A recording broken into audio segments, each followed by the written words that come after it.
Come on, yo. Slant. Slant. All right, Paulie, let's go. I'm right here. Okay. Got a fun show. Happy Friday. I believe this is what number is this? 15, 17, 18. One of our last political shows before the election. We have plenty of pop culture items to go over. I want to say hello to all our Midnight's Edgers, Midnighters coming on through. Thank you, Andre and Tom, for the redirect. I'll be back in about 30 seconds. Say hello to everyone in the chat. Bye.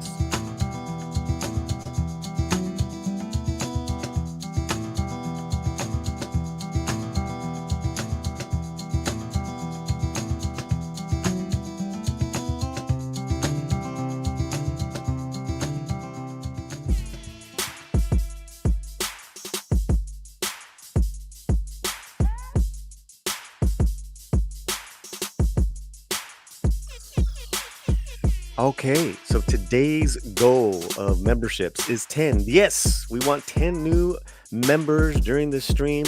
Gift them as little as $2.99, the whole deal. You guys know the jazz. This is how we keep the lights on. Memberships. We love memberships. We give you guys exclusives all the time. Like this stream going to be a membership stream in 24 hours exclusively for you guys. We'll say hello to everyone in the chat in about 10 seconds.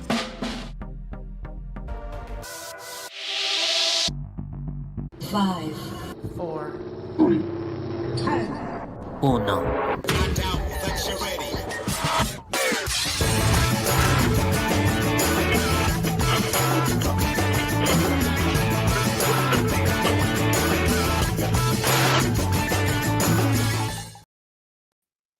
Hello, everybody. My name is Paulie. This is the Latino Slant, and it is a great day here in Los Angeles, broadcasting live on the day of the Los Angeles Dodgers parade.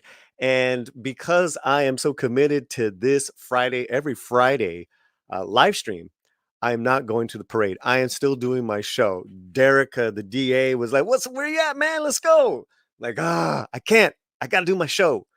And that's what's going on. That's why I have my Dodger jersey on. This is my Kobe Bryant commemorative jersey, and I'm just a happy camper in regards to the Los Angeles Dodgers winning the World Series. Man, did you guys watch that World Series? Did you guys watch that at all? Did you watch that fifth inning of the last game? The fifth inning of that last game was pretty awfully played by the Yanks. I thought this was going to be a competitive series and take us back to LA, and they're like, no, we can't rise to the occasion. We can't close it out. We are going to punt and let the Dodgers take advantage. And that's the thing with greatness, guys. That's the thing with greatness. You got to be ready to seize it.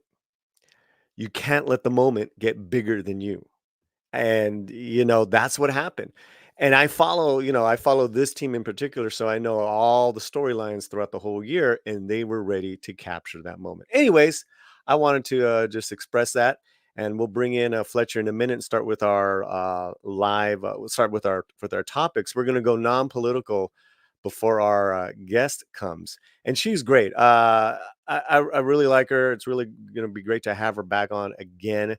Coming up next, political strategist Mariana Mancuso. We'll have her links in the chat. But before we do that, let's say hello to all these fabulous people. JB, member of the channel. Hey, dudes, coming from Midnight's Edge. What's up? Ron is right. Hello. Sander. Hello. Julissa. Razorburn, coming from Film Thread Stream. Oh, nice. Okay. I'm glad you're here, Razorburn. Novella. Nevada represents. All right. One Punch. Mead Raid. Julissa, Penny, thank you. Congratulations. Yay, Dodgers. Yeah, the Yankees suck. Oh, man. Let me tell you, and we got a Mets fan here. It went from the hardest to the least hardest in regards to just team competition. The Padres were the ones that gave us the worst time. then the Mets, then the Yanks. Oh man, Cynthia Carter's here. We would have understand Paulie, but applaud your dedication. We would have to understood. We would have understood Paulie, but applaud your dedication. Oh, gotcha. Oh yeah. As far as not going to the parade, I also have a couple of responsibilities here in the house with our doggies. It would have been this was not planned, right? Because you're expecting them they're going to keep playing throughout the weekend. If it goes to 7 games, I'm like, maybe I can make it this Sunday or Monday, but listen, it's all good. Yankees made some big errors that cost them. Jesus, terrible errors. Ay caramba, Lord Thoth, Bonso. The Dodgers keep Kershaw around. I don't want to talk too much sports ball here, but yes, absolutely. They want to keep your legacy around so he can fully retire a Dodger and then go into the Hall of Fame. Raf M, congrats, Brooklyn Dodgers. Oh, the Yankees gave that game away. They haven't been in Brooklyn Dodgers since 1958. Get a grip, rap. But I will tell you, I did a video and it's up there on on our channel and the Daily Cellist channel in regards to the history of the Dodger Stadium. It's kind of ugly history, but one I think you guys can appreciate in regards to our history here. Blake Trinan lives in my small hometown. Super bass guy, nice to everyone in church every Sunday. Yeah, he's a very devout Christian. Blake Trinan is. I think it was him and Kirsch last year that had problems with the Dodgers giving, the whole Sisters of Perpetual something, the drag queen sisters. They saw it was pretty blasphemous, and they're awarded for community award at their LGBTQ night at Dodger Stadium, and Blake, along with Kirsch, had some problems with that, and they were outspoken about it, as they should be. They have every right to be outspoken. I'm not interested in your politics nor sports. You're nice. Thanks, Liam. Go Dodgers. Thanks, Garrett. Hey, Chris. Kinney, gracias for subscribing. We love new subscribers. You know what? Let's bring in our producer. You know what's funny, brother, is this past week, we've actually lost like a dozen subscribers. So maybe guys in the chat, check if you're subscribed. I don't know. But yeah, sometimes, YouTube does that, right? If they're like, just randomly. So double check. We know you guys love the channel. Just double check. Make sure that you're subscribed. Hit that notification bell because, sometimes goofy stuff happens. Not saying it's on purpose, not, but, hey, just check if you're subscribed, please. And, hey, share the channel, share the streams. And, that would help us out a lot. And also, after this is done, hey, if you can leave a comment, that helps the algorithm and really helps the channel. So, also too, we're on X and on Facebook. On our Facebook channel, the Latino Slant arms, fingers, we're like, really growing. We have our website. We're on the different social media. Our website has actually articles written by people. What? You know what?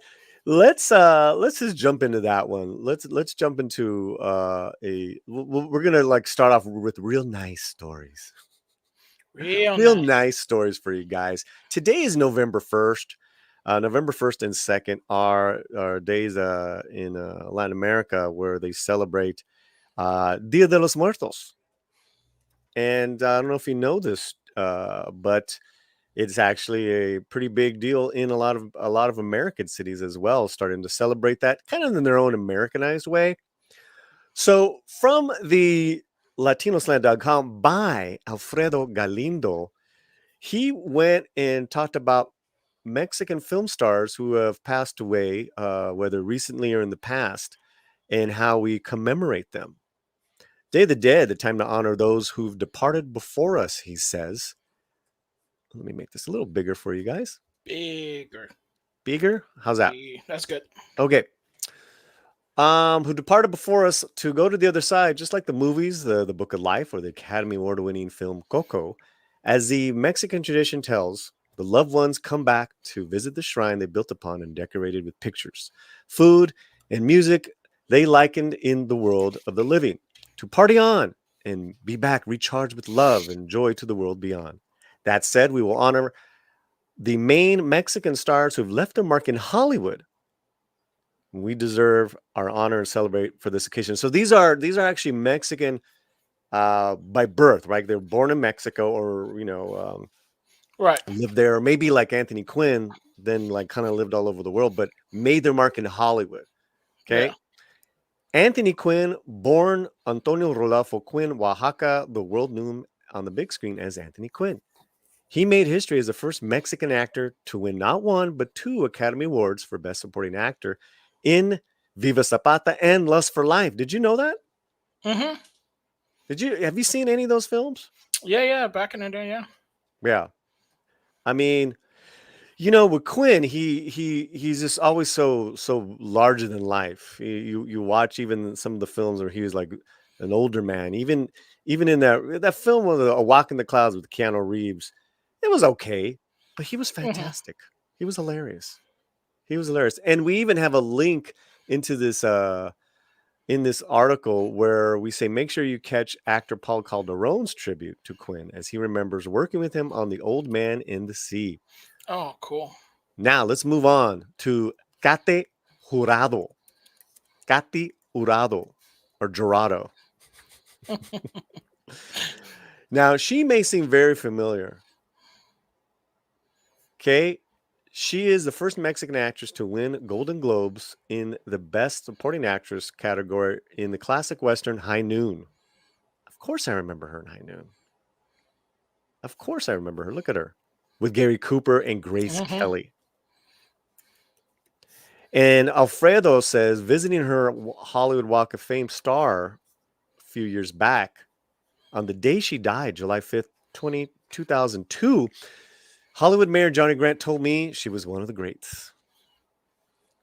So what some people will do is they'll create their altars. I have an altar, right? That's why I always see my flowers up here. I always have a year-round altar. And if there's someone, like I had my grandmother's cross when she passed away a couple of years ago, I have it up here. Maybe sometimes I'll put up a photo of like, some famous celeb that I loved back in the day. People will do that. They'll take a photo of Katie, of Anthony Quinn, and put it in their altar. It's like more of a Hollywood celebrity altar, but it's still, that's how they do the celebrating there. Okay. Cantinflas. Whoa. Nice. It's a big one. Born Mario Moreno Reyes, he became Cantinflas first in the itinerary carpas, big tents where the audiences went to see political but comedic sketches at the time. And then in the Mexican cinema before he crossed over to Hollywood on the side of British icon David Niven in the Academy Award winner for Best Picture 1956, Around the World in 80 Days.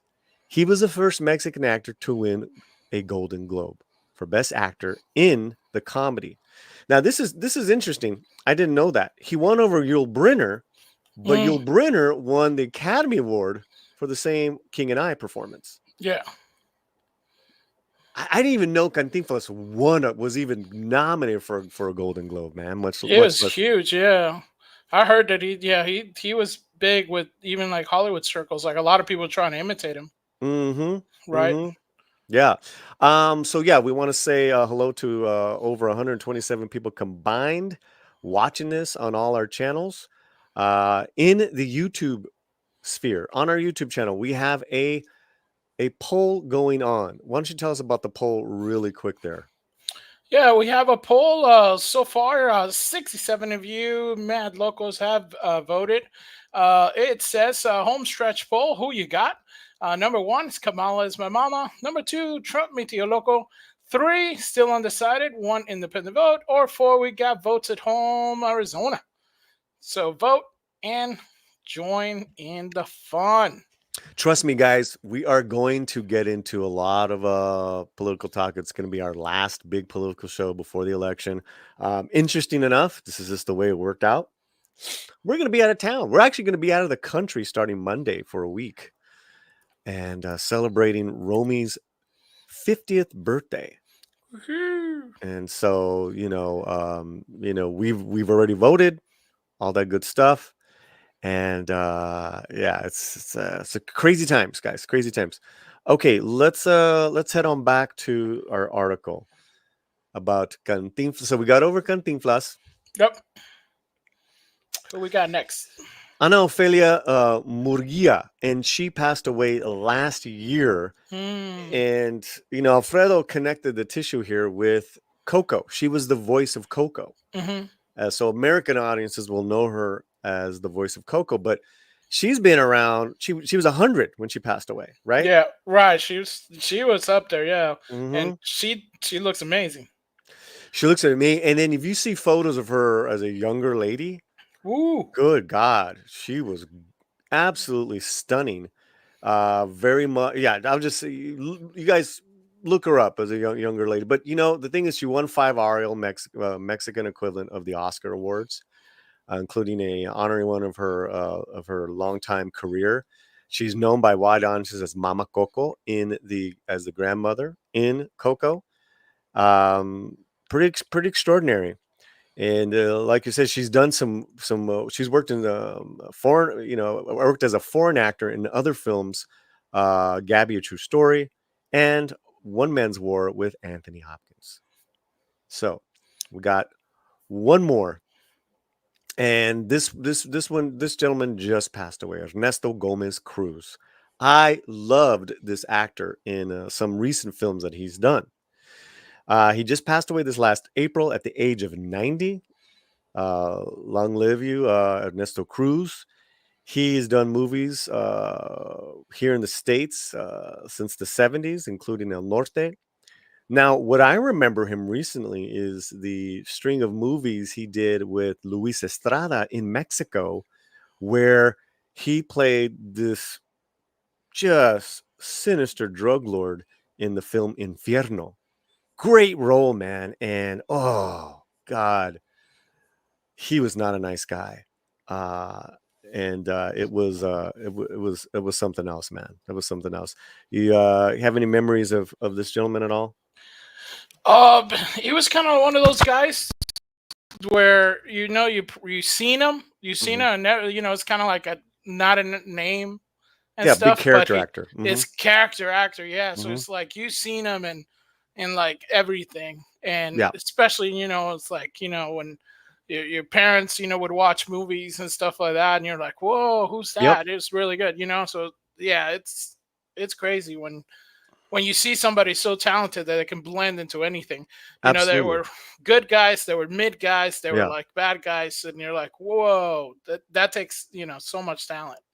So honoring the dead, as we do here with Day of the Dead, happening today and tomorrow. This is our article on Mexican film stars who made their mark in Hollywood. You can read that and more on the LatinoSlant.com. And I think we have a super chat in regards to this. Here we go. Can you read that for us? Yeah, so thank you, JB, member of the channel. Is getting into I'm getting into classic films. Any Latino films can recommend. Question mark. They do need subtitles though, because I am a gringo. LOL. Well, I mean, I think there's a couple of there in regards to Hollywood films with Latinos that won Academy Awards. And one would be Anthony Quinn's and Marlon Brando, Viva Zapata, Lust for Life, where both he won the Academy Awards. And then with is there a Cantinflas film you want to recommend? Oh my gosh, any Cantinflas film. I would, an easy one. I think it's he did a version of Around the World. And that one is really good.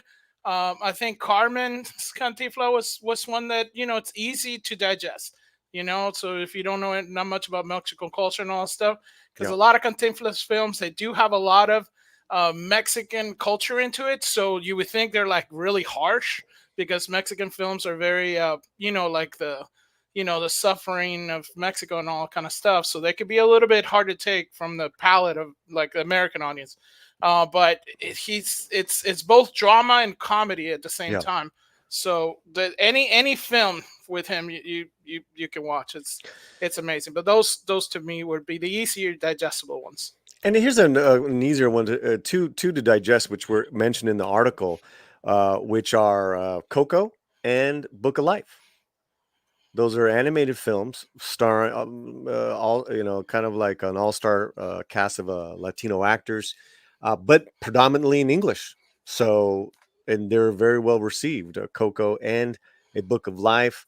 Any other Latino film? I would do it there, and then I would I think we're gonna probably be doing a membership movie next month with you guys, and we're gonna make sure it is a Spanish language film, and we'll all get to watch it and chop it up. How's that sound, JB?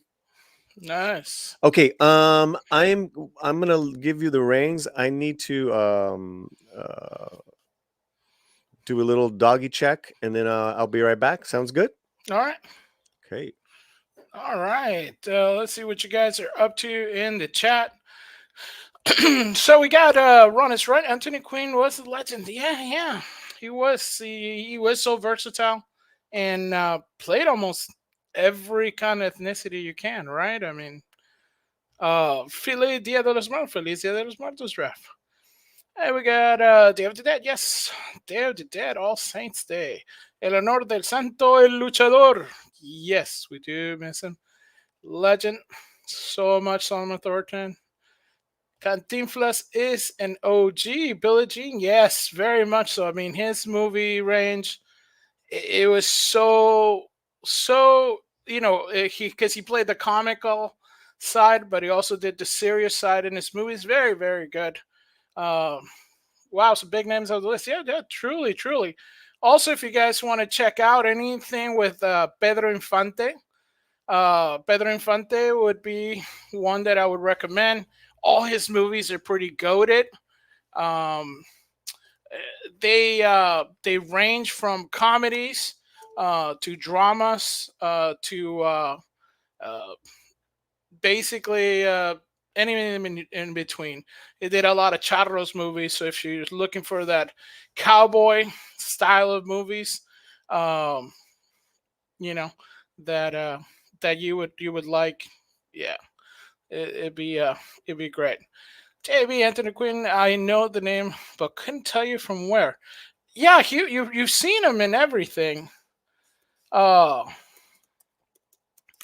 think it was, what was it? So if you look at like his biography, I mean his bibliography it's amazing. So let's see. I show you guys from here. So if you just see Anthony Quinn here, I mean he was just like in everything, right? I mean if you see like he plays a charro, he's a pirate, you know. It's like he played like everything that you can think of. He played. So some of his Sorba the Greek, Lawrence of Arabia, Lust for Life, Yeah. So I mean, he played everything, and then anything, all the characters that you would think. He was very prolific. Yeah, very prolific. Anthony Quinn's career is one that every actor aspires to have, big time. And Yeah. he was in Lawrence of Arabia and he played every ethnicity you can think of, which is fantastic. I mean, but he had that look, right? So, but yeah. Okay, so where are we? Everyone doing well in the chat? Everybody's doing great. Okay, so what I do want to see, let's play a little thank you video for the let me see what's JB Super Chat. Yeah, there's been some changes here with StreamYard, so StreamYard's a little different. It's like you got to do extra steps. I got to get used to it. But let's thank JB for the super chat. The low rider is a little higher. Dun, dun, dun.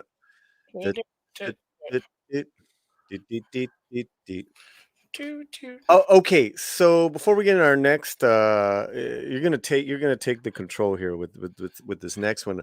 What I would love to see is some membership gifts. We need help guys. We have a goal today of 10 new members, And what that does, it helps keep this channel going. It makes it easy for me to take the day off on a Friday during the day, where I can be here with you guys, and it doesn't hurt my work day, if you guys know what I mean. The easiest way that I could think of it, Fletcher, is for people to become members. What are your Yes. thoughts? No, I agree. And right there, I just dropped a link, so if you can just hit that right there, and you can also gift a membership. You can become a Big member if time. you're not one already. Anything will help and does help, and we really, really appreciate it. Okay, Fletcher, take it away. What? What is what is this whole thing that has magically appeared on all my what do you say, X and Instagram? I'm on my social medias threads. I'm seeing Oh, video after video of people apologize. I don't even know who these people are.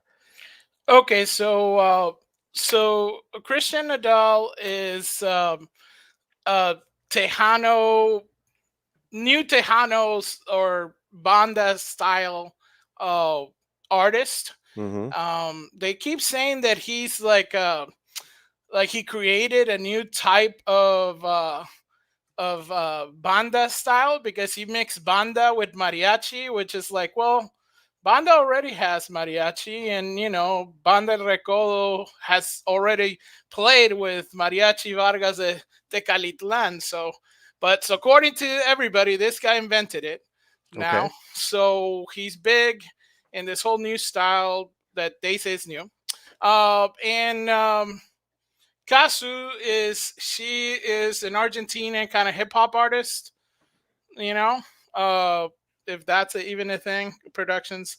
And Angela Aguilar is the daughter of Pepe Aguilar, which is um, a banda Tejano royalty in Mexico, Okay. and That's she's the an girl here artist. in this picture. Correct, Okay, correct. she's very, very, very beautiful. Okay. Right, right. And her father basically Yeah, it's he's a king. Yeah, yeah, Pepe right, Aguilar is a king. right. So what happened is Nadal and Kusu had they had a relationship, they had a child together, and here comes Angela. We're like, no, I'm gonna take your man, and now they're in a relationship, and they just got married in this whirlwind kind of romance that happened. So now Kasu is out there, like, you took my man, and it ain't right what they're saying about me and stuff like that. So it's a little bit of a Mexican, you know, uh, drama, with the music drama. Uh, Oh, okay. so some people are saying, because So let me Nadal was getting. okay. I'm not a particular fan of some of these genres, especially if you're putting them together, but I do know they're huge. Are these artists huge themselves? They are in the new genre. I mean, obviously not as big as like their forefathers, or we say, and stuff like that. But they are, they do sell out shows and stuff like that. Banda is really big right now all over the world, not just Mexico. So, and they are getting out there. They're very prolific in what the media portrays of them. So what is this story that you put up? What is this story saying? Do we want to read any of it, or what? You can, yeah, if you want. I mean, there's a whole lot of takeaway between the artists, because Mm-hmm. basically it's a lot of you know uh, s- uh, entertainment drama, because You you want to play do some of this have. video, or you want to read a little I bit? think it's in Spanish. Okay, well, Videos in why don't you Spanish. read some of this article then for us? Okay, you have to make it a little bit bigger. No problem. No problem. And uh, I'm seeing this for the first time with you guys. So Chad and people watching this. So I'm really curious. And Julissa is saying, yeah, they're pretty huge artists. Banda drama. Go ahead, take it away. Okay, so I guess this article's from Remezcla, which just came out today. It reads after Cassie broke her silence on Christian Nadal and Angela Aguilar relationships. Her ex is now speaking out. Last night, Nadal spoke about his side of the story concerning the implications of infidelity. Back in May, Nadal and Cassie announced that they broke up less than a year after the birth of their child. A few weeks later, Nadal and Aguilar then revealed that they were in a relationship. The following July, the two Mexican music singers got married in Mexico. Yesterday, Casu responded to a recent interview in which Aguilar said that everyone was on the same page and nobody's heart was broken. The Argentine singer revealed on the PLP podcast that she had reached her limit by staying quiet about the situation. A lot of this whole implication, I guess they're saying, is that she was made to be quiet or something, or paid off or something like that. Other people were criticizing because Argentina and Mexico relations are never usually the best in the world, and him going with Mexican royalty is going to help his star. You know what I mean? So it's an interesting little farandula, which is entertainment news from the sister continent of Mexico, the sister country of Mexico. Wow. All right. Anything else in this article I wanted to point out? But I didn't read the whole article. I know that there's been drama on both camps right now. Just the drama in general, right? Right. It's just like a drama, like because most of it is like, El Gordo y la Flaca, which is a big talk show in Univision. They dressed up as Angela and Nadal. So that was like an interesting take. So it's like it's everybody's mind for some reason. Their relationship has become like a huge thing. And who is this lady? So that's Akasu, and she is a Argentinian hip hop, or So she's the one who had the affair, but then they ended up. No, she's the one that they had a kid with. Oh, okay. Nadal. Wow. So Nadal, which is the Tejano guy, he had a kid with her. They had a relationship, and here comes Angela,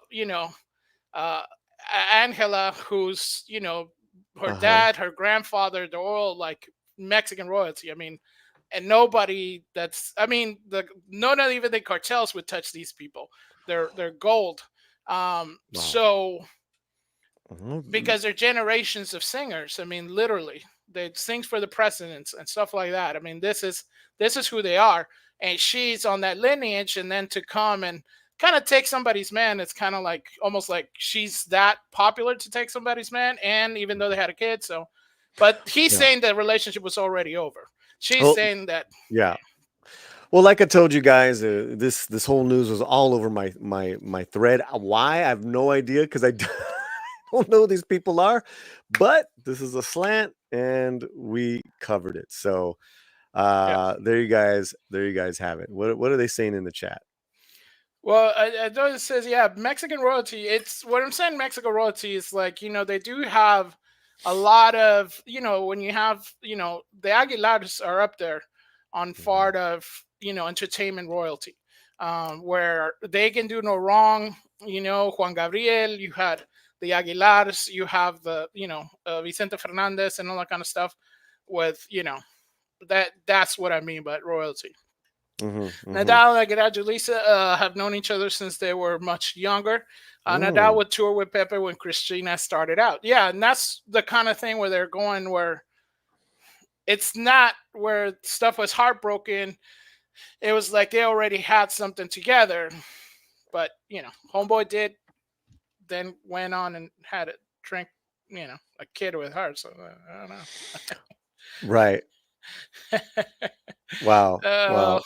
RC from the NYC, remember the channel said Antonio Aguilar's his own legend from the golden age of Mexican cinema. That is true. It's if you guys go and check out Mexican cinema, every single that I can say Mexican actor had his own like record Like it was the triple threat usually of acting, dancing, and theater and cinema in Mexico, usually from Bellas Artes, which is their main funnel, right? Okay, all right. Yeah. I trust you, man. You're a connect to Latin America, so as well as Alfredo Galindo, our writer on the website, but he's more of a film bohemian. I don't see him listening to this type of music. I'd be shocked.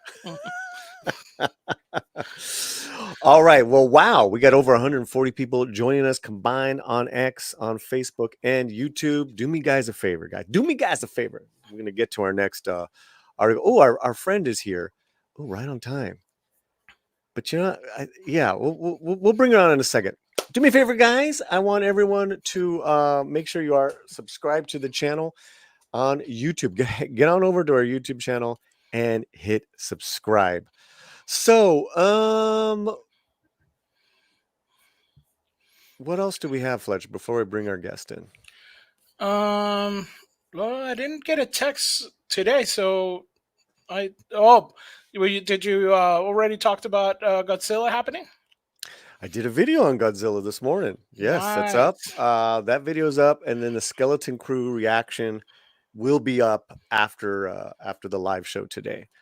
And I will also let people know that we're going to be gone all next week, but we'll have new videos up for you guys. We're going to schedule some stuff out.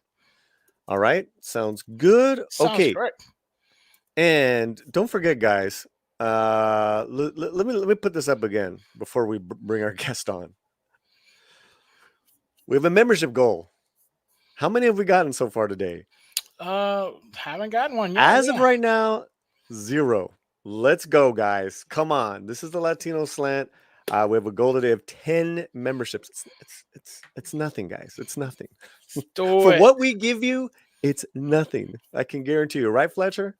That's right. Do it. Do it. All right. So our guest for today, she's been on the channel before. She's become a friend and a fellow Dodger fan, which should be stated. That's how you keep the people united. There's stuff that we have to unite over, because I know we're probably going to disagree a little bit. She's a political strategist. We're going to have her link in the chat. Boom. That's boom. Oh, wait a minute. Whoa, whoa. Hold on. RC from the NYC gifted 5 Latino Slant memberships. 5. That's right. Count them, 5. And who got them? Let's go right now. And Fletcher, that's your job. And go. Red French Moon got a membership. Nostradam got a membership. Classic Comics got a membership. Mike Healy. Script Doctor. All right, Script. That means he watches the channel. We got some big timers here. Let me tell you about our brother RC from the NYC. He's a Yankee fan. All I can say is fundamentals.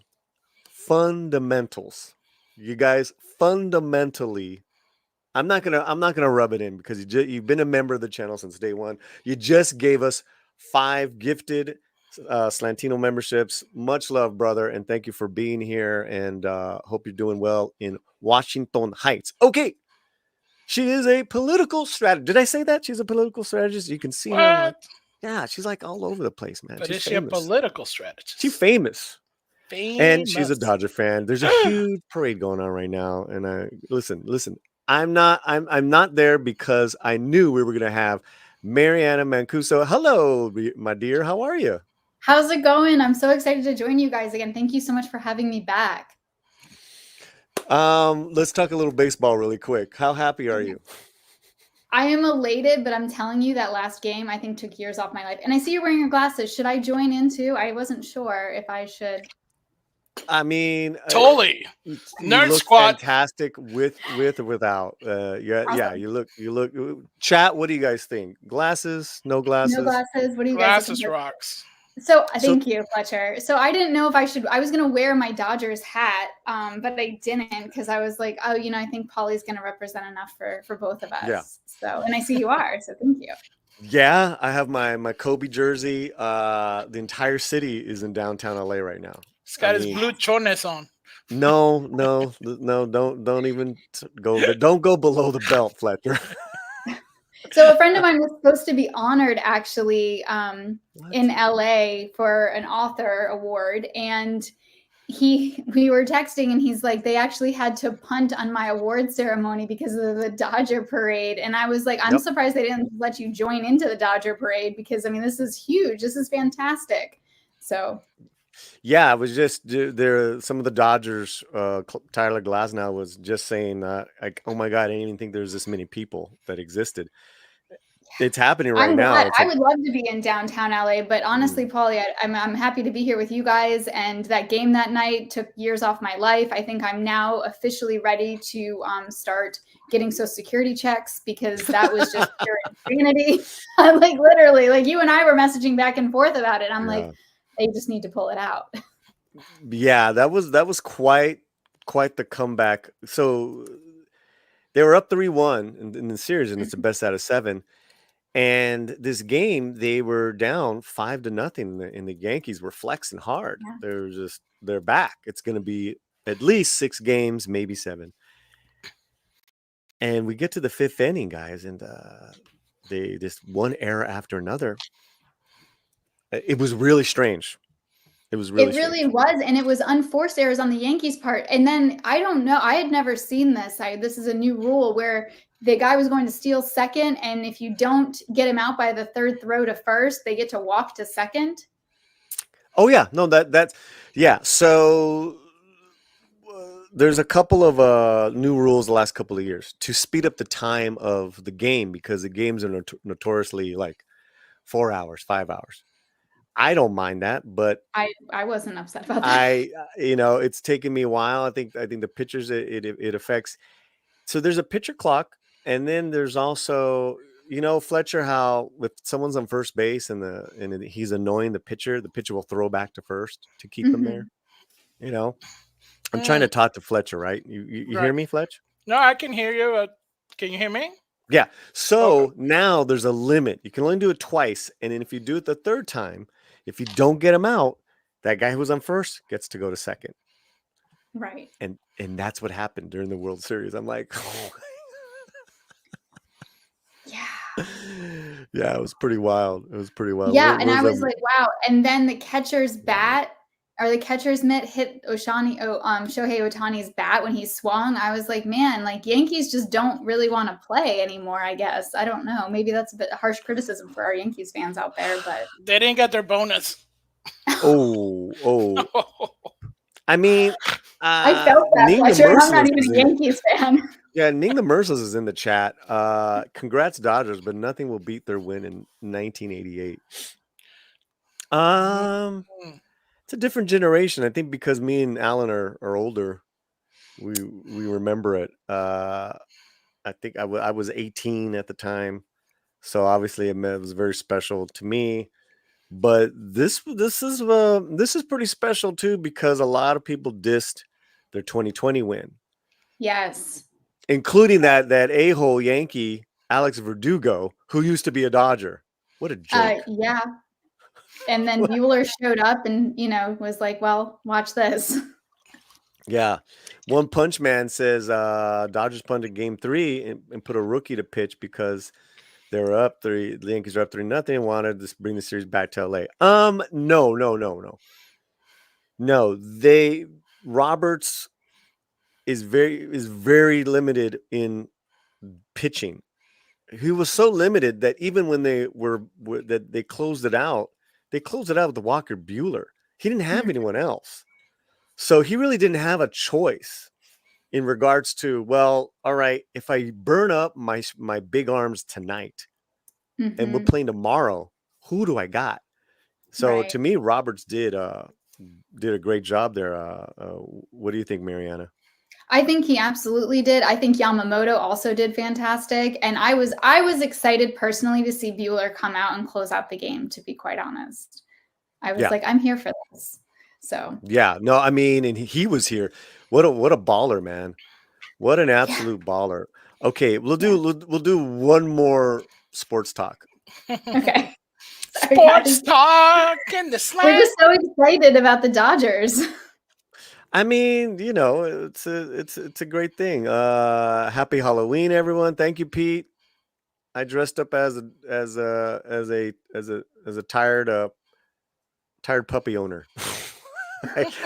I gave away some candies yesterday too, so that was nice. It was a cute Snow White, Woody from the family. They're all and it was one family, and then one was Snow White, one was Woody from Toy Story, and then the other one was Chucky.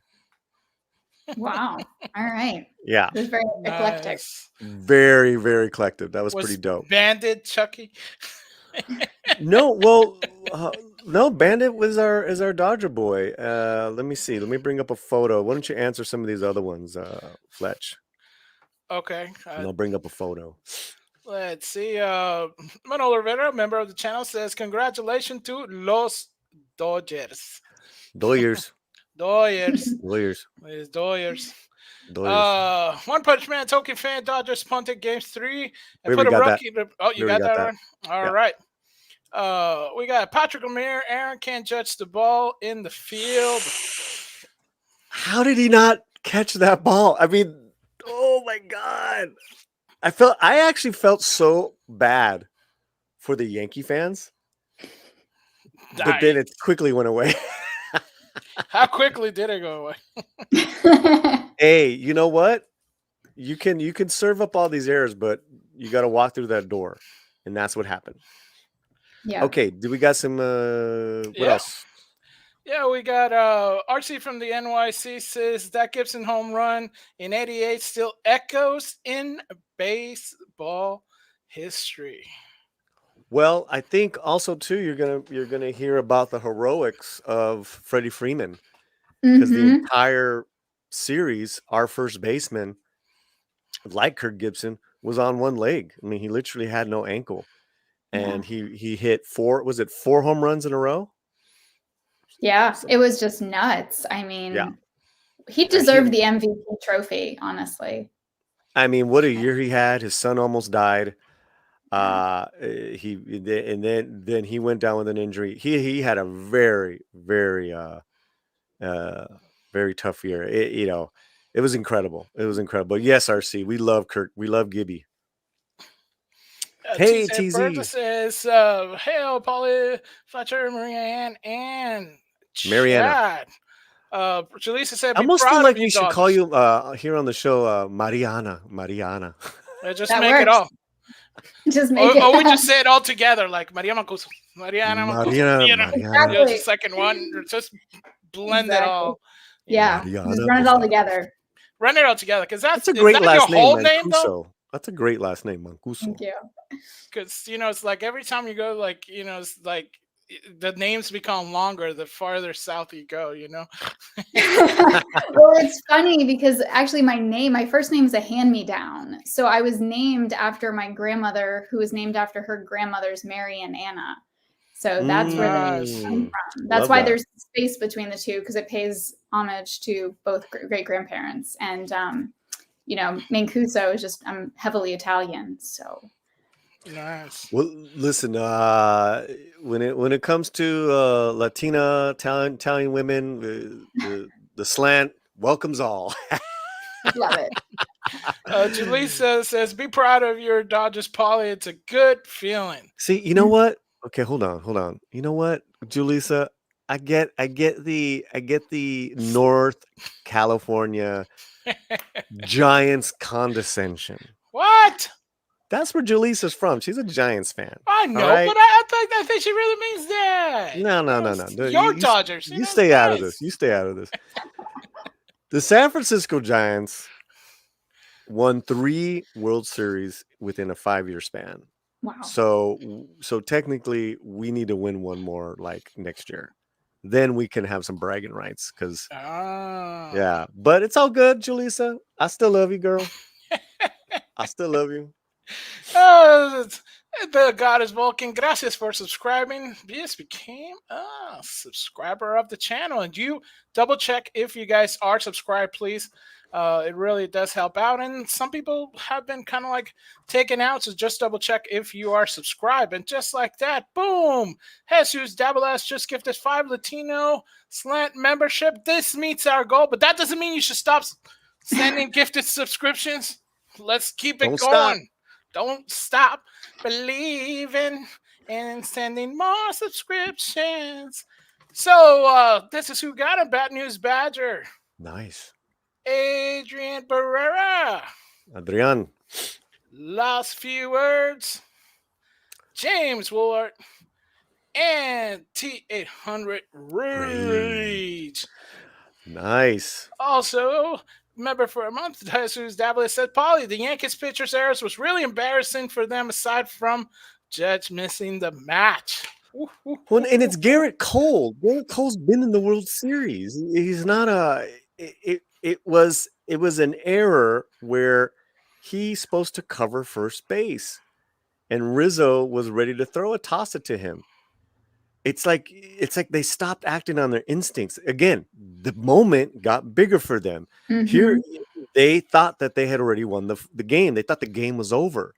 Dude, it ain't over till it's over. Exactly. Clearly.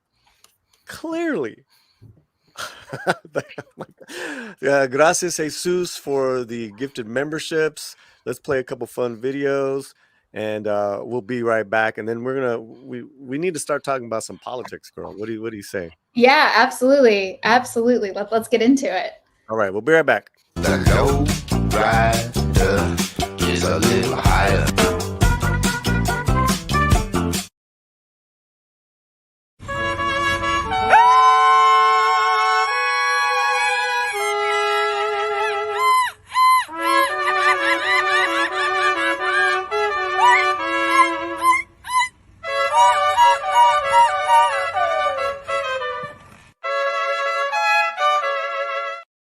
Okay, I hope all you guys are doing well here. This is the Latino Slant. We're live every Monday night, 7 p.m. Pacific, Fridays, 11:30 Pacific a.m. This is our last political talk before the elections. And then we'll talk about going forward as far as what we're going to do with our Friday show, because we're more of a pop culture entertainment channel. And but we saw a need in regards to covering the Latino vote and all that it encompasses. I want to thank Jesus Davila. I want to thank RC from the NYC members. I want to thank y'all. You guys already been fantastic. I also want to thank everyone who's voted. We have now 150 votes with over 100 people watching us in YouTube alone. This is great. So make sure you guys have voted. That'd be wonderful. And let's bring in our producer Fletcher, but also more importantly, Mariana Mancuso. And where's Fletcher? There you are, buddy. Bam. Bam. I'm here. Blam, blam, blam. I'm here. I'm here. And let's change our background because this political time. There we go. Ta-da. I'm gonna throw something at you that I hadn't brought up to you. Okay. In regards to celebrity endorsements, because we've seen a lot of them. We have. What are your thoughts on celebrity endorsements in general? Paulie, I'm glad you asked. And first, I want to just say thank you to both you and Fletcher and everyone joining us in the chat for having me on for the last political chat of the cycle. I'm truly honored. Like, honestly, I'm very, very honored for that. So thank you. Oh yeah, you know what? I'm glad you're. Listen, we love having you, and again, it's been a blast chatting with you, getting to know you. As you know, I put out an alert. Yes. Asking for Democrats. I want a Democrat to come on here because I had two people who I was trying to get and both punted. Both said they were busy.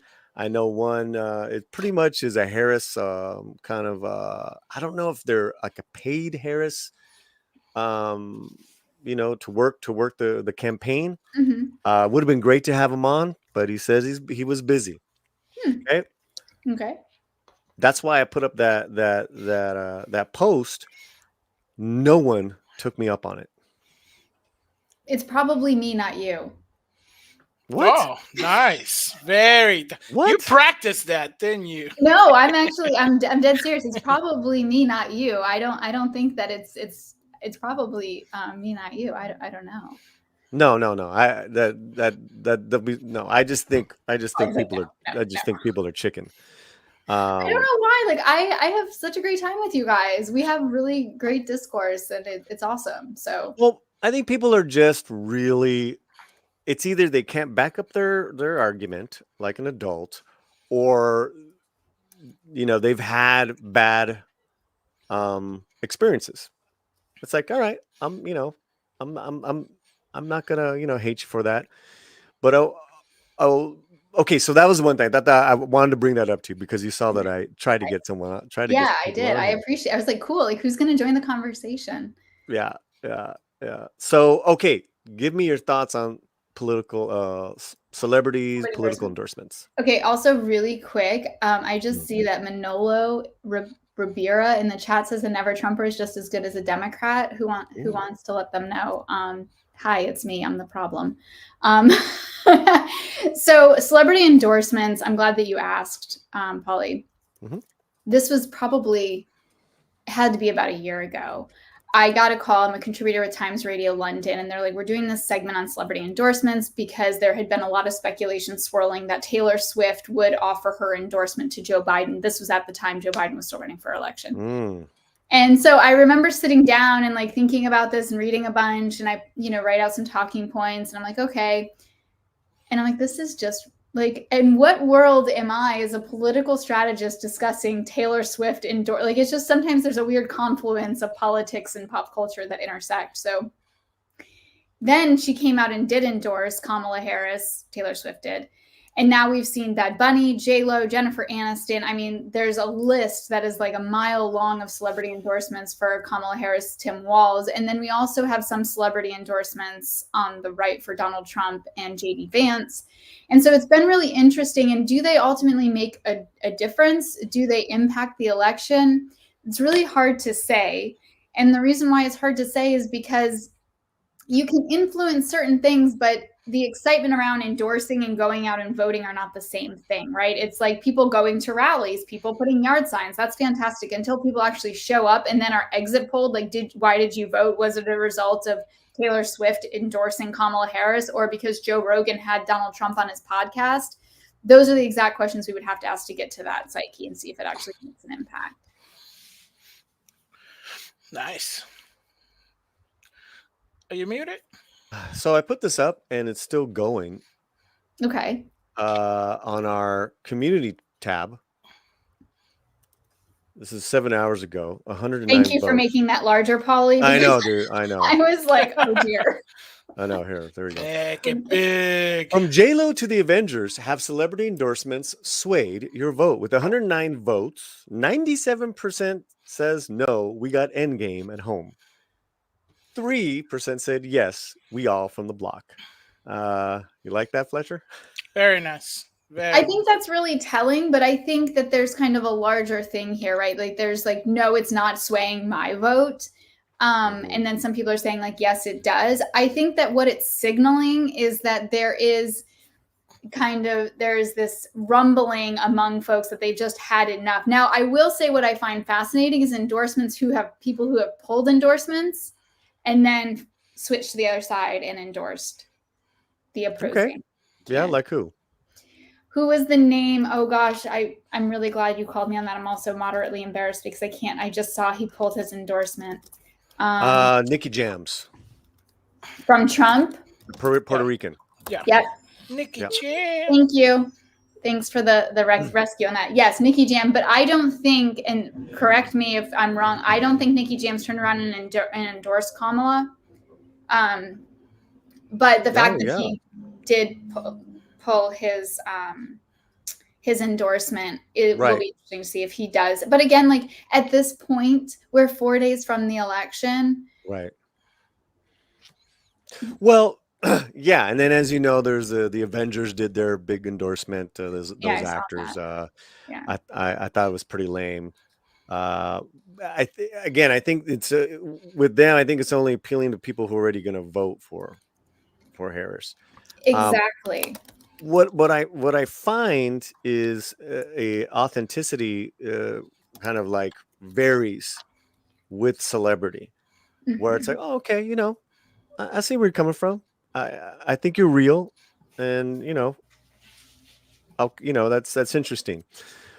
Drea and Matteo came out and has been a Trump supporter, and here she comes out talking about Mark Cuban's Oh, I'm comments glad we're about going to talk women, about this. which is in the cycle for the last 24 hours, correct? Right.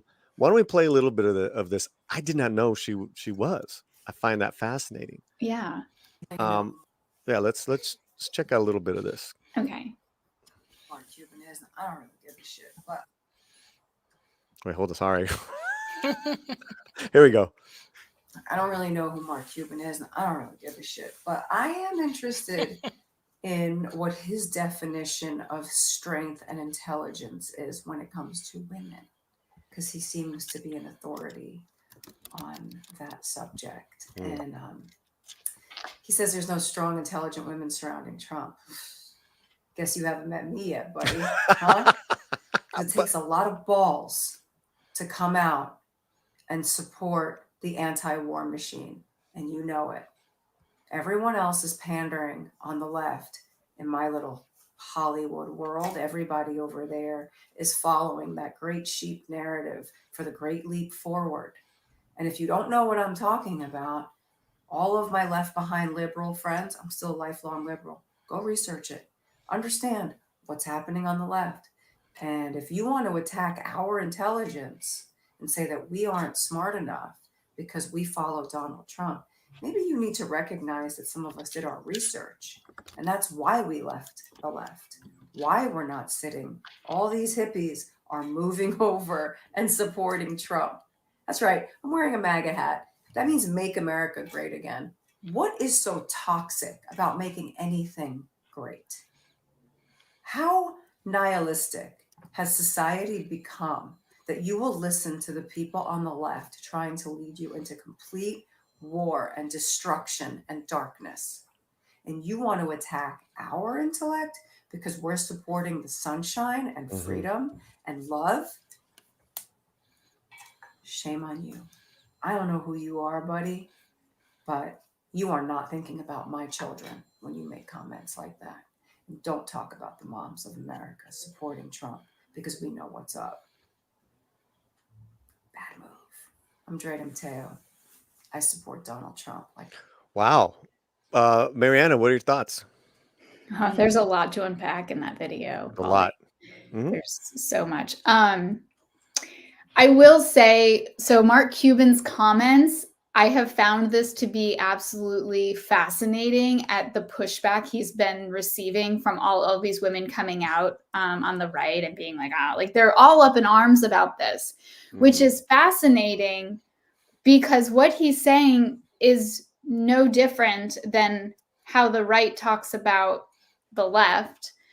And that, like, what I have found interesting throughout this cycle is the things that have gotten a rise out of the right that is really where in the past. So for example, in 2016, when Hillary referred to Republicans as deplorables, they wore that as a badge. They were like, oh, of course. There was t-shirts, there were signs. I mean, everything, right? And in this cycle, they were called weird and the Republicans lost their mind. And now Mark Cuban has an issue and she's like, I don't know who Mark Cuban is. Okay, fine. But what I take umbrage with, which is kind of indicative of oftentimes with people who are radicalized and within conspiracy theory territory, is I did my own research.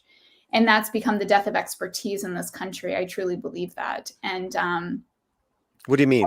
Well, so when people say things like, well, I've done my own research, the question becomes like, where are you getting this information on the internet? And where on the internet are you getting this information? Are you reading academic journals, or are you reading far-right blogs? Like, that becomes the question. Then the question becomes, can you cite your sources? Like, how did you come to this conclusion, and can you support that? And oftentimes, I was thinking about this morning. I'm like, if you have a conversation with somebody who is vehemently in support of Donald Trump, how is it that when you ask them about their policy positions and why they support Trump, are they able to actually give a cogent response on that? And when she's talking about the moms of America, she's ignoring the basic facts, which we've seen in polling data that is based on science, is that there's a college divide over suburban college-educated women supporting Kamala Harris in droves. So it's really interesting to watch. Now, I don't know, somebody made a comment about her maybe not working anymore or whatever, and she was part of that show Mob Wives. And maybe that's true, maybe that's not true, but I'm not really sure what the capital is that she has or cachet to really sway people. And I think that in any election, it's fantastic for you to come out and support your candidate. The question becomes, if your candidate loses, are you willing to accept those results as facts and move forward? And that really is where I'm wondering what's going to happen at the end of all of this. First of all, Drea looks hot. She is. Incredible. I'll give her that. She's gorgeous. like, may I look as good at her age as she does? She was an incredible actor. Yeah, I haven't seen her. I think she got typecast, and she's even copped to it in a recent Sopranos. Can you take that down? She even copped to that in a recent Sopranos documentary with David Chase. I've actually interviewed her about 20 years ago for a bilingual television thing that I did, and she's really cool, man. She was really cool. I've always loved her, and I watched the show Mob Wives. That's her vibe. She's not, whether I agree with her or not. Right. That's another thing. What I'm seeing here, though, is just a lot of ping ponging of celebrities, just going after each other. Exactly. Or political, wonks as well, with pundits. So I lost it for a second in regards to celebrity endorsements. Yeah, so I think everyone has been trying to find, particularly this past week, the October surprise is going to bring them all down. It's not going to happen, guys. If it was, it would have already happened.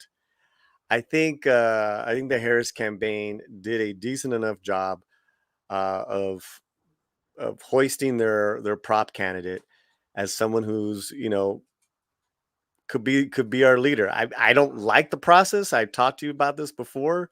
I think it was a coup, and I'm very curious as to why Biden even said those things the other day about calling Trump supporters garbage. That boy's crazy, or maybe just off the reservation. So there's all this drama going on. Why haven't we dismissed it? I was having this conversation the other night, and I'm like, okay, those comments were ridiculous. The comments at MSG were also abhorrent to everything that America stands for. And when Biden said that, it's another gaffe, which is very true. It's very on brand for Joe Biden. However, what I don't understand is we cannot have it both ways. Either Joe Biden has dementia, as people believe, and is completely incapable of running the country, or he's completely coherent and he's saying really dumb shit because that's what Joe Biden is doing, and that's a problem. So, we really have to come to terms with, does he have dementia? If that's the case, then he's saying these things and we're like, oh, there's our demented, grandfather. Or is he like, oh man, the president really put his foot in his mouth? Well, the reason why I bring it up is that the Trumpers jumped on that and have been used, and we're so much to where homeboy put on a garbage thing and got in a garbage truck, which I thought was great politics. I mean, that's up there with the McDonald's. I mean, that's up there with going on Rogan. You got to do those things. Yeah, but you don't do those things days before the election. That's what I'm worried about, is because look, I had this conversation last night, and I said, I wish I was in the room or on the phone when they had the conversation. Okay, we're going to dress him up like one of the village people with a neon vest, and we're going to stick him on a garbage. Tell me I'm wrong, Paulie. Bro, he was a G. People loved seeing that. That's a G move. But is that going to move the needle to turn people out to vote to the celebrity endorsement? Now we're coming full circle here. We're going full circle. Will that people to now me turn out is because of way that? more effective than Avengers Assemble. Absolutely. 100, especially if I haven't voted yet, and I'm an independent. I would be like, what a G move. And then, well, what's Kamala doing? Oh, she didn't go on Rogan. Why? She should have Was she invited on Rogan? That's a fair question. She should have already done it. But was she invited? What do you mean? Did Joe Rogan invite her on his podcast? Trump wasn't in. He just said Joe Rogan extended like the thing, and Harris wanted him to travel and stuff. He's like, no, just I will make my studio available whenever you want it. Okay. But I don't travel. You know what I mean? And he says I will give you wherever time. And then they kept also saying, well, our people have to be in there, like I guess in the editing or something like that. So it was extended. No, my point is that you got to make these types of rounds in a new unconventional, media times. Doesn't get bigger than Rogan. And she has been. She was on the Call Her Daddy podcast. And I will agree. Look, here's the thing. The common ground we can find is that there is definitely opportunity that she may not have been taking. In the same vein, we've also watched her prop up an entire presidential candidacy in 100 days. And I think that what I'm seeing between both campaigns with all of these endorsements, they're rolling out all the endorsements. Some people are calling endorsements back. Other people are now coming out and saying something, whether it's the 11th hour and too late, we don't know. But, what happens here is that traditionally speaking, the campaigns at this point are focused on get out the vote efforts. And right now, neither campaign is focused on get out the vote efforts. That's why he's riding around in circles in a garbage truck and she's out hosting a rally wherever she is, because they're trying to peel and claw as many votes as they possibly can.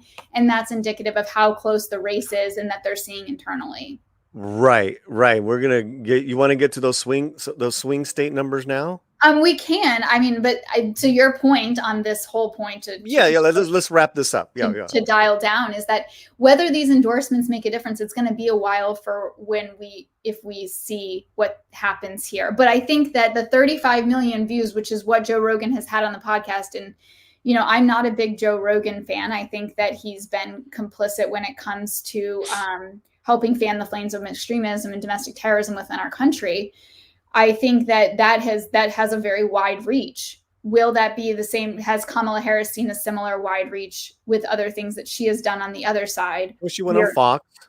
She did go on Fox. I thought that in the front end of the interview, she struggled to get her legs under her, to be quite honest. It was the first 10 minutes was pretty painful. And then she found it, and it was a great interview, but it took her some time.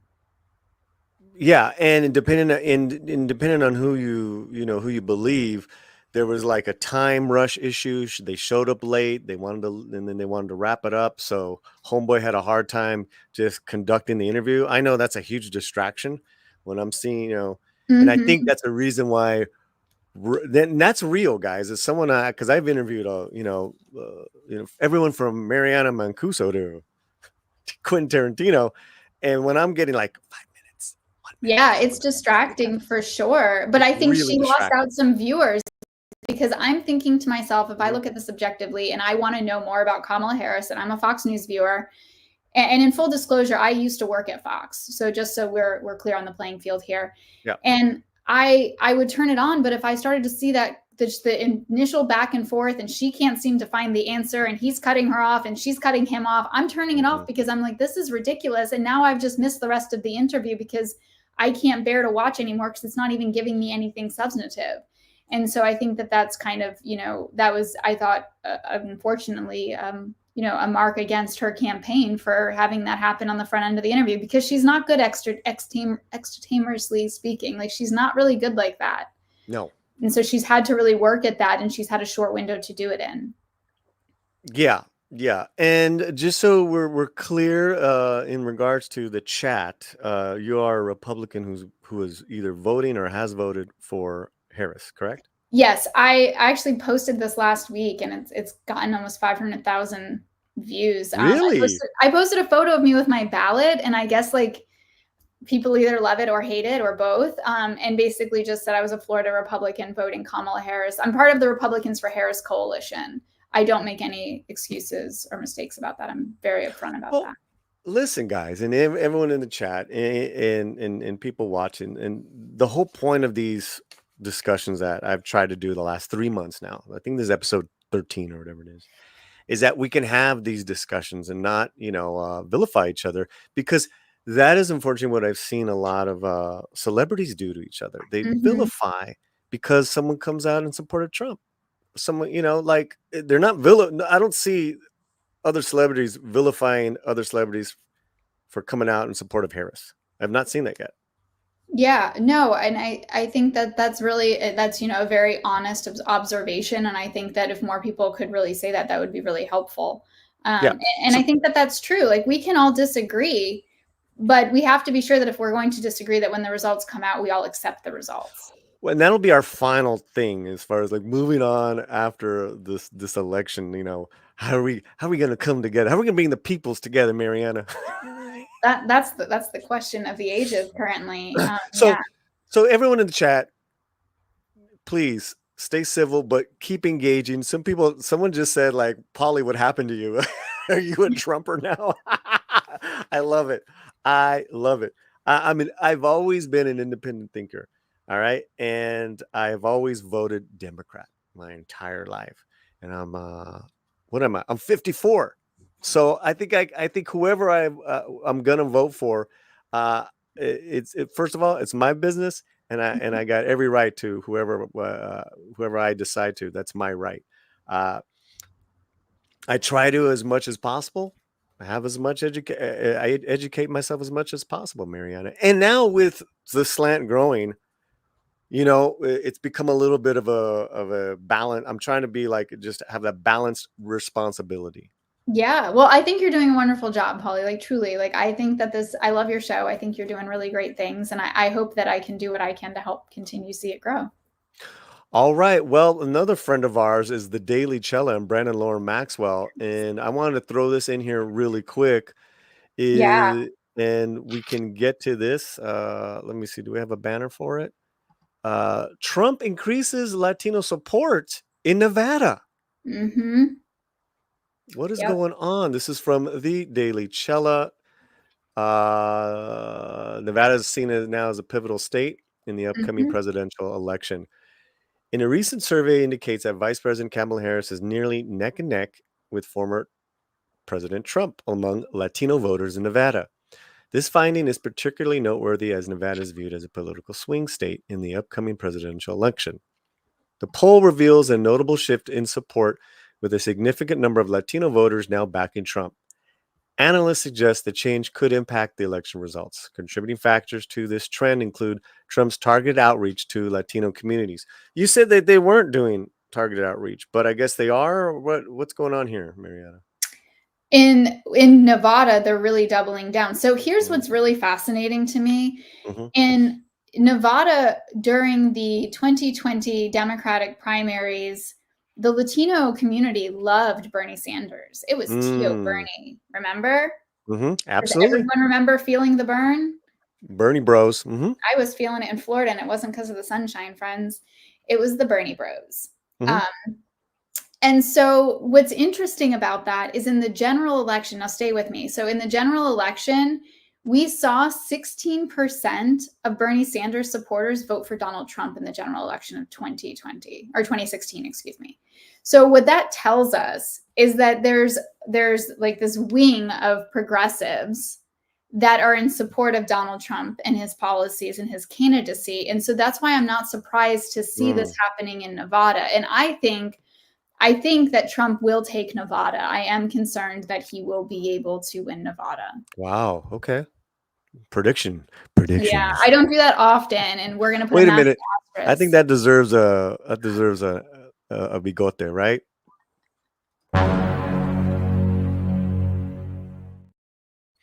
And Mariana, it was it did shave down. Mm-hmm. I It was see.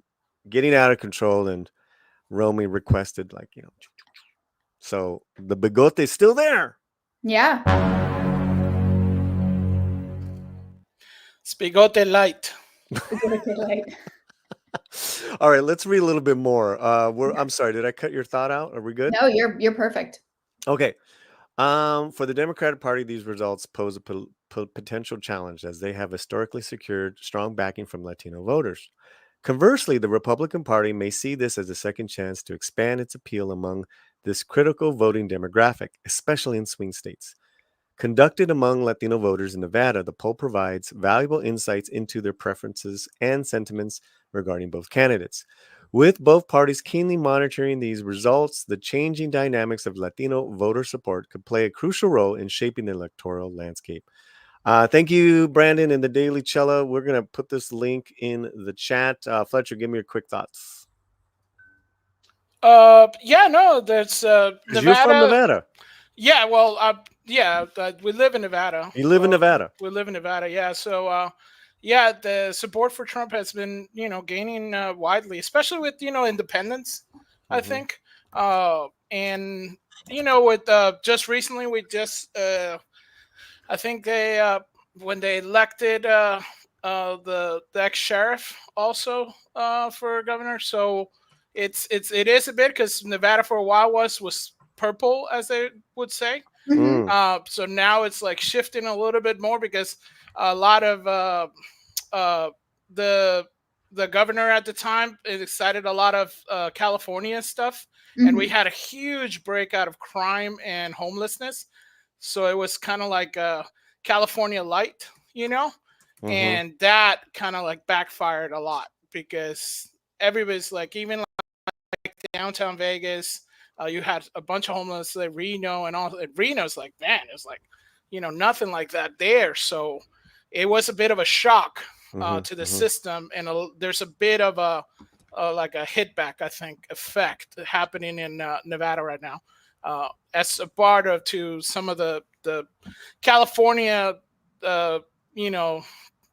people kind of coming to Nevada and changing a lot of the people there stuff. So it's an interesting little take, and I did see that J-Lo was out there in North Las Vegas. So right, yeah, that was last night. Which let me throw this at you as well, Mariana. The Puerto Rican thing. You had Nick Jam, Bad Bunny, J-Lo, speaking out against it. A lot of people didn't like it, and yet the support is still there. I believe it is, but what were your feelings on that?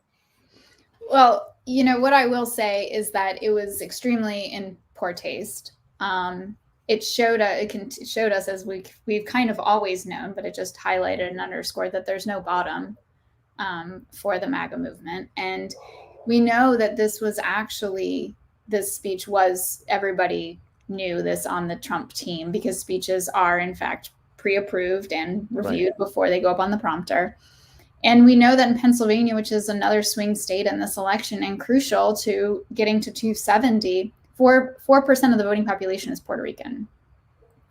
And I know that in Florida, the Puerto Rican community is extremely upset. But the question becomes, will it make a difference? Because some Puerto Ricans have already voted early. Others have been interviewed, specifically in the Philly suburbs. I saw an interview and a guy was like, I'm Puerto Rican. I was extremely offended, but I already voted. And then his friend was like, I'm Puerto Rican. I was really offended, but I'm still voting for him. So I think it's a bit of a mixed bag. And I would say that it was just awful. And people are trying to, there's been this like whataboutism that I've seen people try to do of like, oh, well, he's a comedian and like blah, blah, blah. And it's like, that's just not appropriate. And it's not funny. And I think that's awful to say that. And so it's been interesting to watch that happen, but it has yet to remain until after we have the election to see the impact that this does make. And if in fact this was the October surprise, I think I tweeted something out the other day. I was like, looks like Donald Trump was his own October surprise. So it'll be interesting to see. But are we getting like a smoking gun October surprise like we've seen in previous times? No, we're not. Yeah, I've talked about this already, guys. You guys know my feelings. We put it out there on the channel. I'm very much, freedom of speech, especially when it comes to our creative people, our comics, our communities are the core gestures of our times. That's, we put the mirror up whether we like it or not. I'm like you though. It was a pretty stupid political move, and like you said, if Homeboy loses, they're gonna look back at some of the stuff. Was it because of this? Because that's pretty valid. And it pissed off a lot of Puerto Ricans and it Yeah. pissed off a lot of Latinos. It's valid. It's valid. I personally, the joke didn't land. You could hear there were boos or groans at the actual during the actual, in the actual arena. Mm-hmm.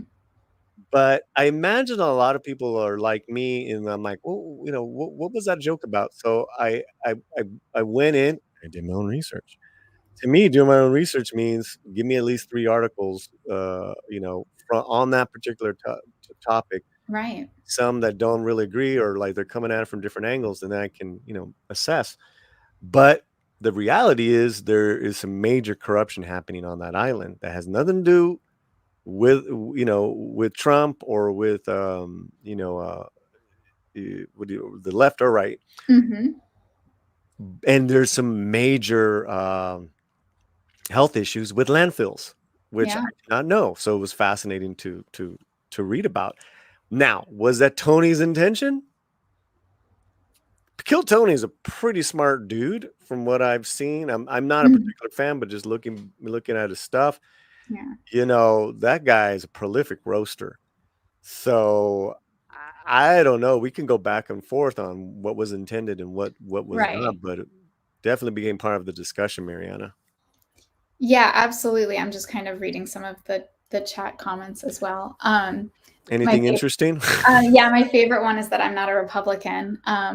It makes me laugh. Yeah. Listen. Let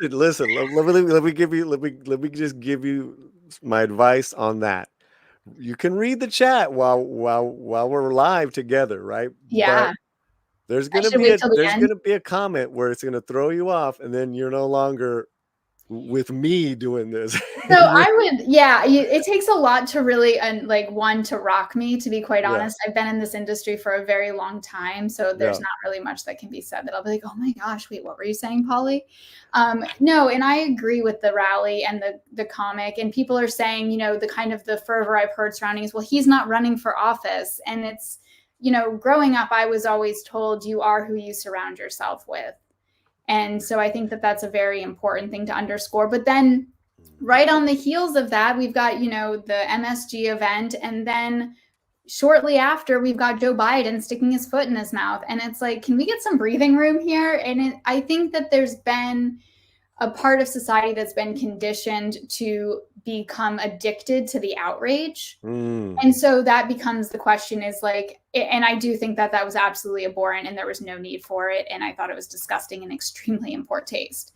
I think that also then when we see Joe Biden turn around, people are like, see, look, he's saying this. Now he's saying, that we're garbage because we're Trump supporters. And so it's like people are looking for reasons to become outraged and we become addicted to that. And I think that is really indicative of a larger problem within society and maybe some time away from social media. I know it's like the worst thing for you and I to be saying as we are currently streaming across platforms. Yeah. She's saying that, guys. Don't leave the damn I'm Slant. saying that don't leave for Paulie's sake. Stay for Paulie. I don't know what her problem is telling people to Paulie's leave. like, I don't even know her. I'm just trying to grow the channel, Fletcher, and she's saying go touch grass. I'm telling you to go touch grass. Well, we do mow grass, so. Oh. That was so inappropriate, Fletcher. No, like really, actually. Wait a minute, is this? But okay, all right. Listen, and then they threw that George Lopez bit. George Lopez with Don't leave your bricks. Don't leave your bricks laying around. Don't leave your construction materials. Your materials around because basically saying us Mexicans we're gonna steal that stuff. So Come on, you know, Well, here's the Mariana, thing. it's Here's jokes. my touchstone. Let me be very clear. And I know you're talking about free speech, and you're like, we have the right under the First Amendment, which I understand. It's in the Constitution. This is like the third time this week I pulled this out. Fletcher, she just pulled out the book, man, at me. She pulled the book. It's like, don't You know make what? me whip out my Constitution, Okay. Paulie. Dude, you know what? Don't make me. That deserves a Mexican midget.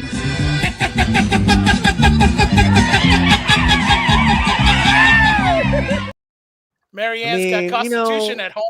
Mariana, I don't know, you know, you don't want to make an enemy out of me, okay? I don't, but I want to kind of support what you're saying, and that there's a freedom of speech like avenue, and I agree. I'm completely in agreement. The deviation, as underscored, is as underscored in freedom of speech, is that you can say things, but you can't incite violence. And I'm not saying that's inciting violence, but it is stoking hatred, and I think that that's the problem. And there was Brandenburg v. Ohio. I'm not sure if you're familiar with the Supreme Court case, and if you're not, I can just give you a quick primer. Basically, a guy held a KKK rally in downtown Ohio. It was found that he was inciting violence with his speech, and that was not protected under the First Amendment. And so when I think about these things, the way that I'm looking at it is through the lens of, is this inciting violence? And I don't think that those things are, appropriate for the country as a whole. And so that's kind of where I landed with him. That's a big reach, man. You went from a guy who held a KKK rally to homeboy comic roast nerd saying some off-color shit. Yeah, really, well, Mariana? look, you can say off-color shit all day. I'm not going to disagree with that. But where I draw the line is when it incites hatred. Like, that's not okay. And that's divisive. I think incites hatred. I mean, let's just say you're right. Okay, let's just say you're right.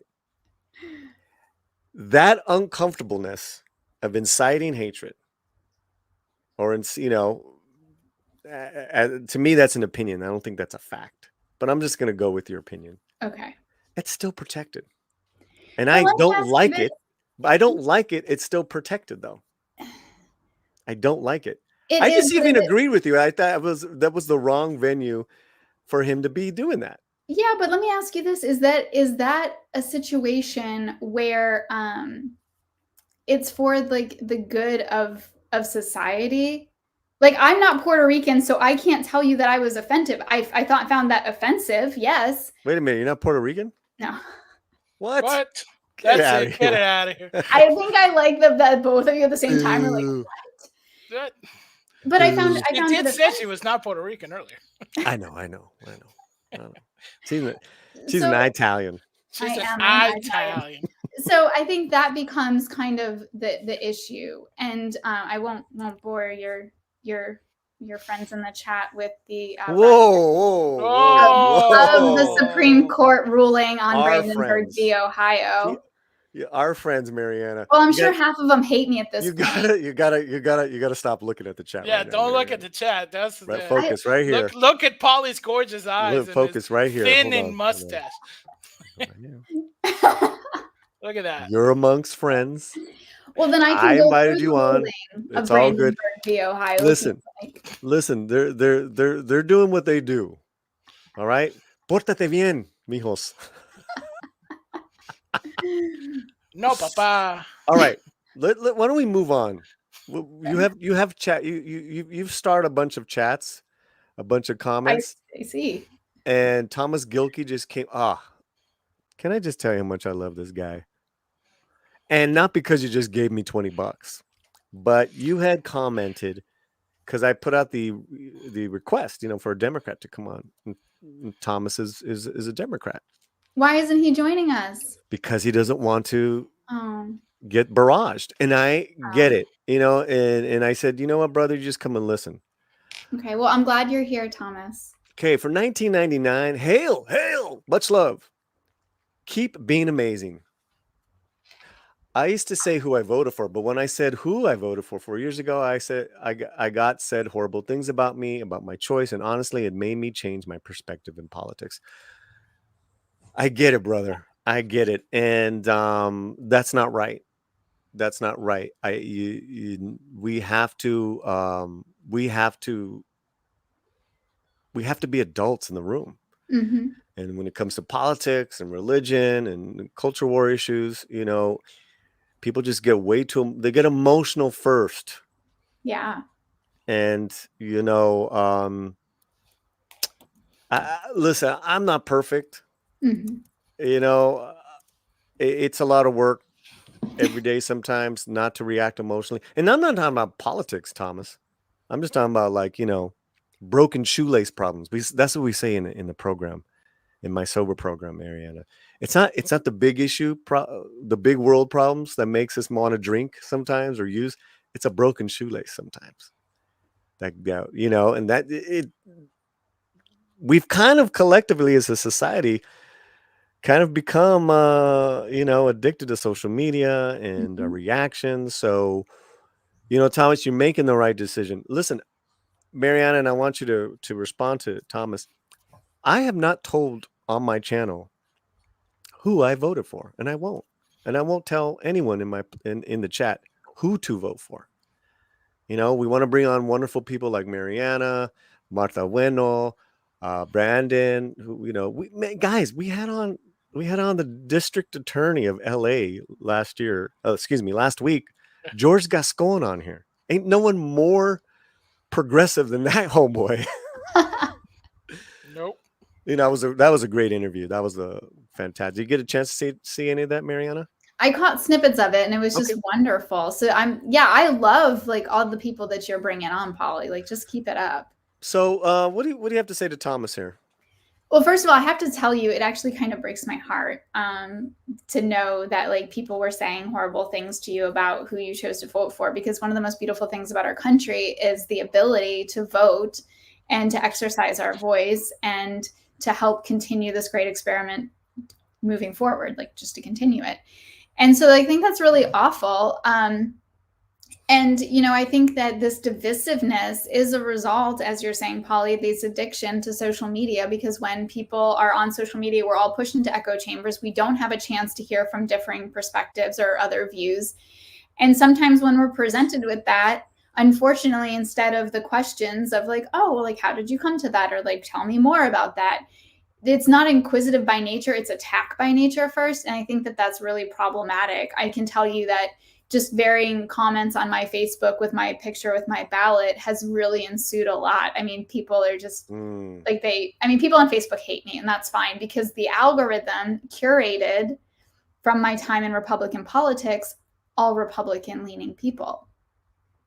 So that's been interesting to watch as kind of a social experiment. And my values as a Republican haven't changed. My party has changed. And so I understand, and I'm very sympathetic to Thomas, who's experiencing horrible things being said to you. But what I can tell you is that I respect and admire your conviction and ability to hold fast to your values and not allow them to waver in the result of people saying nasty stuff.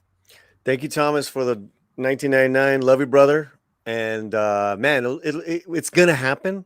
We're going to meet in person one day. It's going to happen at some fandom. And then we can, talk about stuff we like, baseball and Star Wars and, nerd stuff. Love you, man. I can't say that enough because I know your daily struggle. And, it's good to get emotional about stuff like that because that speaks right to my sober heart. And yeah, man, I got you. I got your back. Okay, who else do we got, Fletch? Here we have horseradish power, $5 pounds, 5 pounds. I wish I could vote for Don. He has my full backing, unlike Hillary, Joe, and Kamala. He is scandal free. I did a lot of digging back in 2016. He's clean. Wow. Wait, Trump is clean? I think that's what he's. You know what? I don't want to go down that trail. I can't. First of all, thank you for the 5 pounds, man. I can't say I completely agree. But I don't. We do got to move on. But That's almost like a separate live stream. That's a hot take, Paulie. I agree with you, horsepower. Because they nobody all. fresh. Wait, can you go back? Can you go back to that? Because then I want Mariana to reply. Because to me, everyone you've named in this has some sort of degree of scandal. I think most politicians have that as well. Mariana? Yeah. I was having this conversation. I promise you guys I talk about something other than politics in my office. I was like, I was having this conversation with a friend. I'm like, oh my gosh, these people have to think that's all I talk about with my friends. I talk about my dog too, but anyways, so, here's the thing is that I was just having this conversation and we're talking about scandals, political scandals, and they've always ranged, right? So all the way back, Alexander Hamilton had a scandal that precluded him, and it's why he actually never ran for higher office, was because he had an affair. And it was caught. And this was a crazy story, guys. He was being blackmailed by the husband of the lady he was having an affair with. He was blackmailing him. And so Alexander Hamilton, to keep it covered up, he was paying the guy. And this went on for a while. And finally he's like, I don't even care. And so what happened is his political foe got a hold of the letters and threatened to publish them. And so he went to his wife and he's like, hey, this happened. It was a whole thing. But anyways, more recent history, the conversation I'm talking about, I was referring to, I miss the days that the biggest scandal we had was binders full of women in 2012. I want that. So you're a Romney Republican. Yes, I'm a Reagan Republican, Romney Republican. Yes, John McCain. No, I'm not a Reagan Republican at all. Love Reagan. No, I thought he did a lot of awful things to the Black and brown community. Yeah. So, understood. But you know what? But that's okay. Meaning this that we could talk about that stuff. Of course. Because it was a different time. But God, that's the thing with politics. It's we could just talk and talk and talk. Right. All right, go. I cut you off. I'm sorry. No, you're fine. So that's I want those type of scandals again. I want the binders full of women, or he's got the car strapped to the hood of the car. Why is the dog up there? And it's those things at that time seem so monumental. Well, what was that thing though, where he got and took a picture with a bunch of black people, and he who let the dogs out? Woof, woof, woof. Remember that? These are the things where you just shake your head. You're like, oh my gosh, that was bad. Ridiculous. And who greenlit that, by the way? What staffers what we need to caption this photo? As somebody that I got my start working in politics and social media, and I have seen I've worked with some wild people on social media in terms of candidates and campaigns, and I'm always I'm astounded at the stuff people put up there. I'm like, why? Yeah. No filter. They're just I had this great thought. I need to tell everybody. I'm like, no, you don't. All right, let's go on, Fletch. Thank you so much. Fletcher's being so patient with us. Horseradish, yeah, no, it's Liberal City in the house. Horseradish power for another 2 pounds. Also apologies for the stammer meddling. That's wrong. I don't get that one, but thank you so much for the 2 more pounds. Proper money. Wait. Go, hold on. I was texting Romy. For the streamer meddling? Starmer? What's that? Stammer. So stammer is when you kind of go on and stuff. So he was saying that his last was a bit of a diatribe. No, we love it, horseradish. That's why we're here, man. This is a political talk. I mean, that's how people should talk. That's how people talk. Obviously, there's things I don't agree with Mary, loving Reagan, or Fletcher, loving Reagan. But it's all good.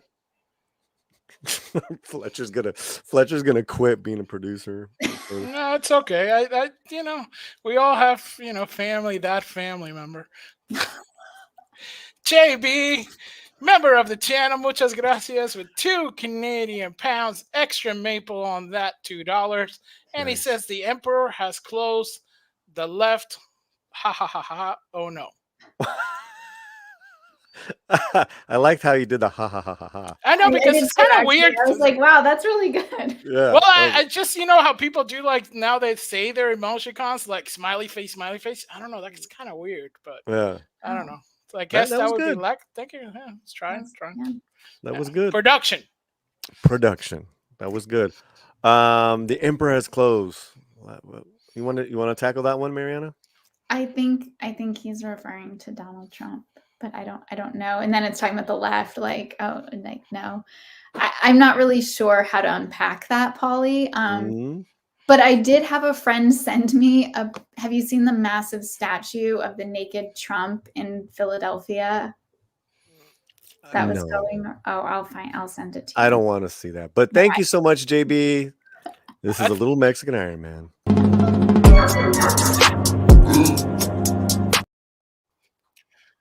Wow. Who else we got? Oh, we also have, let's have it up here. Samuel Main, member 6. What? On Latino Slant membership. And did you? It's like we broke our records, like 11. Right. Tim? Coming. And Tim Hands just got it. Man. That's great, Tim. That you're a member. We're gonna have a movie watch party next month. Nice. We'll find a fun movie to watch. Let's thank this is to all the new members of the Latino Slant. This is for you.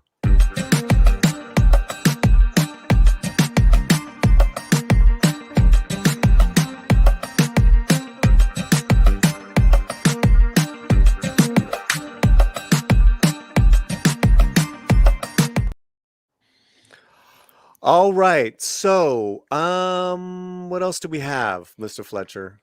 Horseradish comes back again with another £5. Proper money. Labor Party sent people to help Harris. Sir Keir Rooney Stammer is a lifelong socialist, and I am enraged. I was beyond wrong. It is interference. Yeah, they did send a lot of people over. That was true.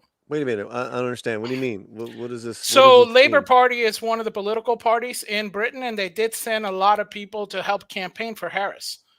They're here in the States? Here in the United States, yeah. Why? Why? Wait a minute. Is that what do you mean like help? Like they went and spoke at rallies? Spoke and actually, promote on the official social media, promote through like their channels, give, and all kinds of stuff. Yeah. Is there anything on the right that's comparable to that? Russia. Russia. Well, a lot of the stuff from Russia. I mean, Putin says that he, supports Kamala on that one, but hold on. You said Russia, Mariana. Give me an example. Give me here's Horseradish just gave an example on the left. Yeah, so we've seen bot farms on social media trying to pump up far right commentary and support candidates. And we've seen that. I mean, in 2016, there was conversations about Russian foreign interference with the election, not to dabble into conspiracy theories, but we do know bot farms. And in fact, there was an article, I will have to find it, where they were training Russia was training bot farms on our television. And there was a show that, do you remember the show on MTV from Singled Out? This show Singled Out way back in the 90s. Do you remember the show? Vaguely. Okay, do you remember the host? It was Jenny McCarthy and Chris Hardwick, I think is his last name. Does anybody remember this? Yeah. Okay, now it's coming back because you said Jenny McCarthy, Singled Out. You're like, say no more. Yeah, no, I kind of remember the show now. Well, she was that show that made her big for a minute. Yeah. Right. So he had a Comedy Central. So Chris Hardwick later had a show on Comedy Central, and it was called At Midnight, I think it was. Okay. And Russian bots were being trained on the show to figure out how like American comedy so that they could make jokes and interact. They wound up canceling the show because the only people they were finding that the majority of the sliver when they were training the bots, they were just watching this one show. And there was this whole article. And so we've seen, I'm going to find the article because it was really funny. Basically, they were obsessed over Trump. The Russian internet trolls became obsessed with him, and they wound up watching a lot of the Comedy Central show At Midnight with Chris Hardwick. All right. Well, let's put a pause on this one. I am not clearly. I'm a little ignorant on interference here. It was very inside baseball, Paulie. Yeah, but this Like, this doesn't is seem very- inside baseball as far as like people publicly that are not So- from this country that are in political parties in other countries coming to be part of a political campaign. Well, we also, just for clarity, I America does. don't like that. Right. So for clarity, America does the same thing. We will send operatives over to help with other elections in other countries. Publicly? Or behind the scenes, all schwarmy. Hello, That Central America. I'm sorry, Fletcher, what'd you say? No, I said hello, Central America. Hello, Latin America. Yeah. Absolutely. This, I think what Horseradish is saying was that like actual people were seeing like J-Lo last night, but Prime Minister, I don't know, not Prime Minister, but UK person, boom, on the campaign trail, Fletch?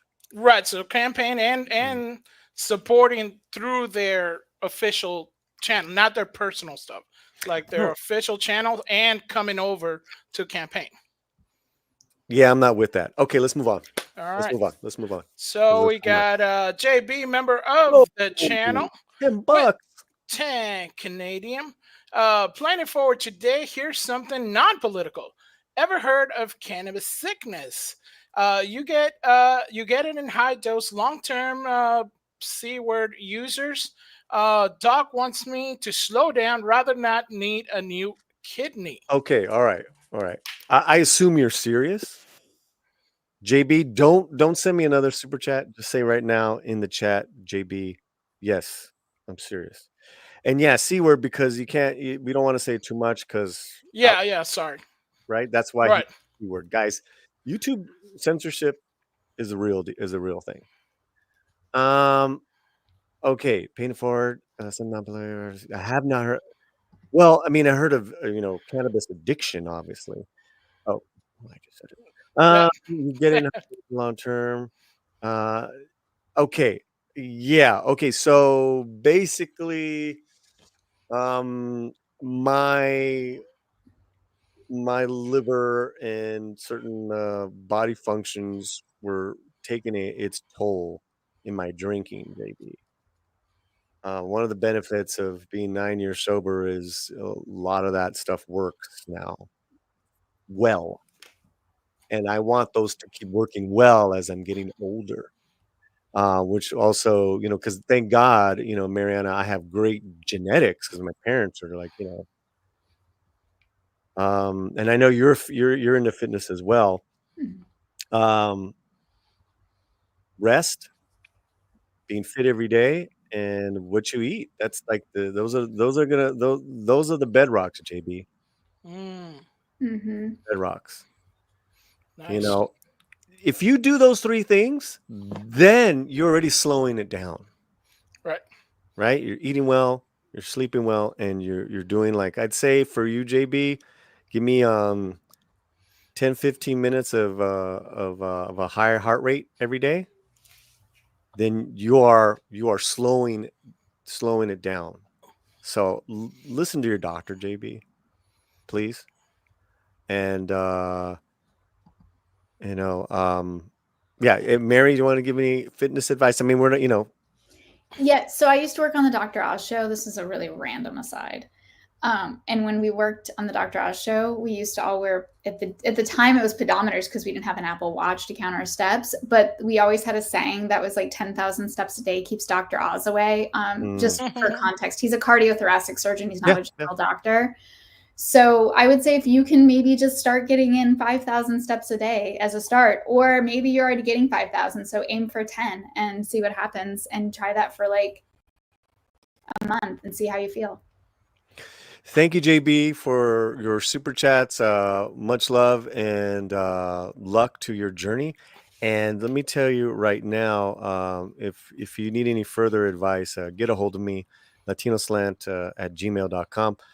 I don't know if you know this, Marianne, but I am a black belt in Brazilian Jiu-Jitsu. So wow, that's impressive. I have helped out a few men. In fact, Mexican Iron Man He just showed me his latest stats. He's now for the first time, I believe, under 200 pounds. Wow. When we started working out 2 years ago, he was over 300. Oh, wow. That's But it's like a incredible. complete metamorphosis. I mean, it doesn't, like it takes a couple of years. Yeah, it takes time. Yeah. Definitely. So JB, I appreciate this. Okay, let's go on. Yeah. Look All at right. this. So you wanna hit the just regular? Pick and choose. Not all 29 of those. Just give me a couple. All right. We got Jennifer Williams says, I don't want to be the first female president. I definitely don't want Trump era to end with him being put on trial trying to illegally overturn the election. Okay, so you don't want Harris to be the first female president, and you definitely don't want Trump to end out like that. Okay, let's talk to our political expert. Take it away, Mariana. Well, when I was 11, I thought I was going to be the first female president. So this has been a rude awakening. No, I'm kidding. But yeah, I mean, the Trump era ending with him being put on trial, he's already been on trial. I think that at this point in time, these are just the choices that we've been handed. And the question becomes is, are we going to vote our conscience, or are we going to take a litmus test for a political party that may or may not have our back in the future? Right now. Let's see. Boom. Troll says, that's a great name too. I didn't vote Trump twice. He's simply the better choice. He had decent results and real experience. Now, if Dems didn't F up so bad, I'd probably vote third party again. Wow. Okay. That's a lot there. Lot to unpack. There is a lot to unpack there, Fletcher. So Troll did not vote for Trump twice. So in 2016 and 2020, didn't vote Donald Trump. Probably based on this, I would say he voted third party those two cycles. And now he sees him as the better choice because he had decent results and real experience now. I think that here's the thing. I will give credit and kudos to people being able to soundly articulate why they support Donald Trump. And it seems as though Troll has achieved that with decent results and real experiences. People do hearken to what, in fact, Trump did in office. And this is going to blow some people's minds.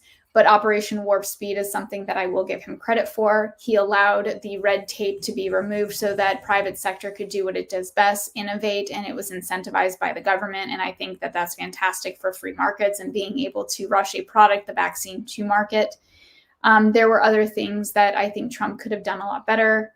But I think that, as this person is pointing out, that the Dems have messed up in terms of handing Kamala Harris as the candidate instead of allowing for a true primary to happen at convention. Or, I mean, I don't think you could have had a primary once Biden said he wasn't going to run for office. So I hear you, and I definitely know that you're not, the only one who shares that opinion regarding Kamala Harris being an anointed candidate. I will say, historically speaking, this is what we've seen happen when presidents who are running for re-election decide to step down and not run in the middle of a presidential race. We saw this with Franklin Pierce in the 1856 re-election. He was stepped down and actually wound up backing Benjamin Harrison, who did win. And he was a candidate that was chosen based on Franklin Pierce at the convention, and that's who they voted on. It did take, I think, like a while for them to get Benjamin Harrison to become the nominee, but he was chosen at the convention. So we got Patrick Ramirez says, Nate Silva says pollsters report Trump support low. Here come the shenanigans. What do you think about all this craziness with the polls? Polls are all over the place, it seems. They are all over the place. And I was, here's the thing. I was telling a friend of mine that I think the polls are very similar to the 2016 cycle. And in terms of not necessarily that we're going to see a Trump win out of nowhere and people are going to be surprised from this, but rather I think that there's something that it's not capturing about the true mood of the electorate. If, for example, I've seen people making comments like, oh, the undecided voters. And I don't truly believe there is a true undecided voter. I think what's not being captured in those polls regarding undecided voters is whether or not they're going to show up and vote on election day. Because I have friends who are saying I'm undecided when I'm polled, but the truth is I'm not undecided about who I'm going to vote for. I'm undecided on if I'm going to go vote. And I think that that's not being fully captured. Billie Jean says Kamala destroyed Trump in the debate. No Rogan needed, as Kamala actually went on Fox. What do you think about that? I thought that, she reminded the world that she was a prosecutor and that she was going to serve it up. And it was a very bad debate for Donald Trump. It wasn't bad enough that his party was like, you need to not run for office now, which we saw in the first debate between Trump and Joe Biden. But, Kamala did, to her credit, go on Fox News. And I think that it's been interesting to watch her do some unconventional things that we'd never see. But again, that shows you how tight the race is, that they're trying to peel off voters from the other side that normally might not vote Democrat for president. St. Corner, member of the channel, says life is easy for first world, that we have to search for reasons to be outraged or for battles to fight. I guess talking about the outrage behind the comments from both parties. Yeah, and look, we had that conversation earlier, so I love that, because that's just absolutely what we were talking about, that there's an addiction to outrage. And we even saw it kind of after the vice presidential debate between J.D. Vance and Tim Walz. People were just kind of like, that's it, because they were really hoping that they could become outraged about the debate. But the debate was very civilized, and it reminded us that we do have an ability in the future to have presidential and vice presidential debates where we're discussing policy and implications on the country in the future. And RC from the NYC, member of the channel and supporter, said, Mary, I got your back. And thank you so much, RC. So it's Dominican flag, heart, Italian flag. Love that. That's very, very good. Very good. Solomon Thornton, what's up, cuz? The aftermath of this election will be cray. Yeah, I think we're beyond this. This actually kind of makes me sad as somebody who pulls out the map of the United States and does her election map the night before the election. In case you're wondering just how nerdy I am. And I don't think that we're going to see an election night victory for either side. And really? Yeah, that kind of makes me sad, though, Paulie. Wow. I love a good election night victory. I'm like, yay. But I think it's important that every vote is counted. And I think that we have to adhere to the process, and that can take a little bit longer if, in fact, we do see historic numbers of turnout like they're predicting. That's crazy. Peter Cat, Rancher of the channel, our imperfections are what makes us unique, and to me, that is a perfection. We got a pound from Hunt Rider's Power. Boom, you're becoming MVP today. Trump win or lose, it doesn't matter. The avalanche has already started. It's too late for the people's vote, and him in jail or is not irrelevant. Huh. Interesting. What say you, panel? Mariana? Yeah, I mean, there's no provision in the Constitution that says you can't serve office from prison, as we saw with George Santos, former congressman out of New York, went to jail and was still serving in the People's House until he was disgracefully forced out by the Republicans, which did show us that if they needed, they could find a spine, and I appreciated that. But it was a little late on their part. Yeah. So I think that he has to answer to the things, Donald Trump has to answer to the things that he has done wrong. Currently, he is awaiting sentencing, and that will be interesting to see what happens and the implications that brings. If you remember, Richard Nixon left office in 1972 and was later pardoned by Gerald Ford. So who knows? I mean, at this point, I want to say this is unprecedented and we're heading into uncharted territory, but at this point, all this feels very cliche to say. Okay, what else do we got? Let's get to these swing numbers. Can we take a break from these comments? All right. Thank you so much for the super chats, guys. Let's play an OG one. This is where's she at? Where's my old Chihuahua? She's no longer with us, but I have her video. Thank you, guys.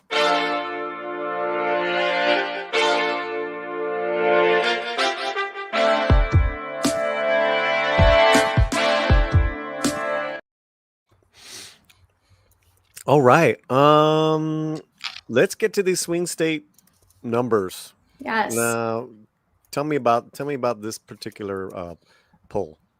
Well, so this poll is coming from Cook Political Report. It's in the New York Times. And, it's actually, interestingly enough, as we were talking earlier, it's showing Nevada D plus 2.4. Let me bring it up. It's, definitely a lot more. They have many more nonpartisan registered voters in Nevada than Democrats or Republicans. And recently, Democrats have been winning presidential elections by smaller and smaller margins. And I think that's what we're seeing happen, as we were talking earlier. Where did you want me to go? I was down in Nevada. There you go. All right. Yeah, because we had brought it up earlier. Right. Yeah. So I think that's just really interesting. And like I said, I don't dabble in predictions often, but when I do, it looks like I'm willing to say that I think Trump does win Nevada. So. Okay, and then so you got the big one here. Where's the big one?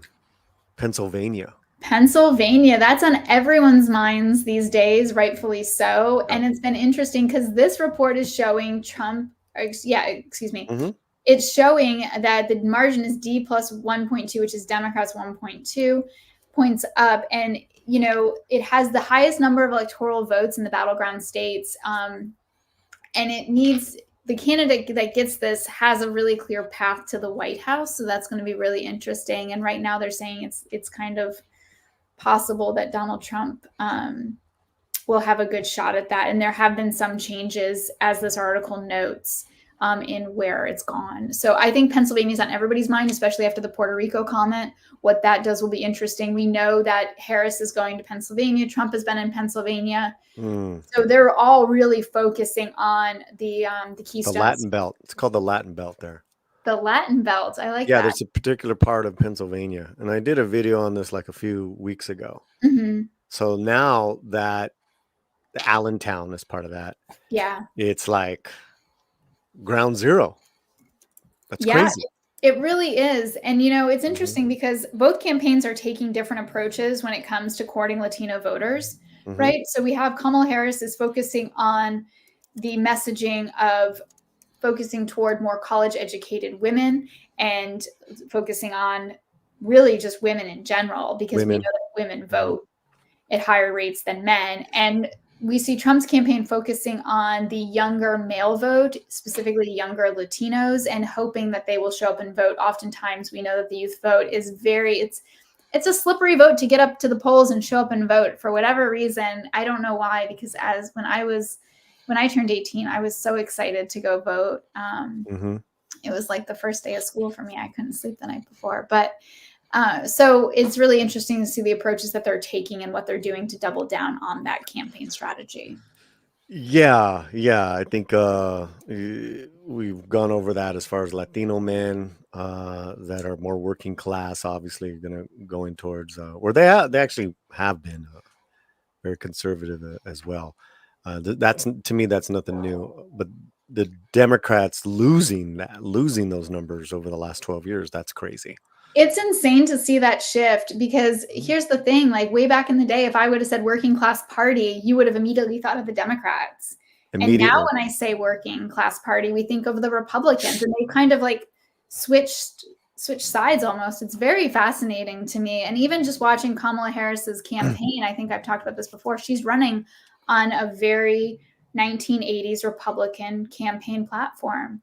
She's running on a very strict border policy, which is to the right of George W. Bush, by the way, that had he been presented with this, he would have been like, that's un-American. And she wants to spend on defense. I have never in my life heard a Democrat get out on the stump for president and say, I want to increase defense spending. When she said that at the DNC, I almost fell off my unicorn, Paulie. I could not believe it. I was like, this is not reality. It was insane. So it's been interesting to watch that. I think the big mistake is to underestimate Latinos that don't go to college. I would the option to start businesses, definitely maybe go to trade trade school. My cousins, they're all licensed contractors now. Mm-hmm. And they just there's those careers that Mm-hmm. keep our society running. And I think a lot of times, what am I trying to say? Is that the Democrats elites condescend towards that Yeah. and say you guys need to evolve. You Latino men need to evolve. That's why I put that video up in regards to the LA Times article on American Cholo that they did. It's like, that's you're throwing away this voting block, and by shaming them, it's like they don't like that, and they really don't care. Yeah, and it's been a real missed opportunity, to be quite honest. Yeah. And I think that the Democrats have to really face that, and they've got to think about how they're going to talk to them. Look, in Florida, specifically with voters, we've watched the Republican Party speak to voters in the off cycle and engage voters, and Democrats haven't done that. And as a result, they've really lost the voter registration numbers. And so I think that it's either party's, election to lose. But the postmortem is really going to tell us a lot. And I think that the point that you're bringing up is absolutely fair and on the nose. And I think that more people should pay attention to that. You know what? I was looking for Florida. It's not a swing state. It is not a swing state. Florida, look, there is a fever dream happening in the Sunshine State where Democrats think that they can flip Florida blue, especially after MSG on Sunday, by the way. People are like, oh my gosh, Florida's back in play. I'm like, you guys are high. I don't know what you're taking, but just please stop, because I was talking to a friend of mine, and he's like the hopium that they are on. And I was like, I've never heard that, but I love that. Hopium. And it's just not, it's not in play. And if the Democrats really wanted to make it a serious contender, they would focus on messaging to Republicans and peeling off Republican voters, because that's how they will win, but they're not doing that. Georgia, the Peach State. I mean, that is a strong 2.2 shift from 2020. Yeah. And remember, they've got 2 Democrat senators, and they've got Marjorie Taylor Greene. They are just they are a basket of interesting, in my opinion, in Georgia. And we've seen the former lieutenant governor of Georgia come out and say that now he's endorsing Kamala Harris, Republican. Oh gosh, I just totally lost his name. Yeah, and then the governor, right? The governor's not. Yeah. He's not on the Trump train. Nope. Right. Yeah. So, talking about Rubio? No, that's Florida. Oh, Rubio. No. That's Florida. But so in Georgia, that being all said, it looks like that's substantial. 2. Yeah, I think so. Yeah. Look, I think that this is really fascinating too. And it's interesting because, he could take Georgia, and I think he's got a shot at Georgia, which is interesting because Biden won Georgia, if I remember correctly, in 2020. That's so wild.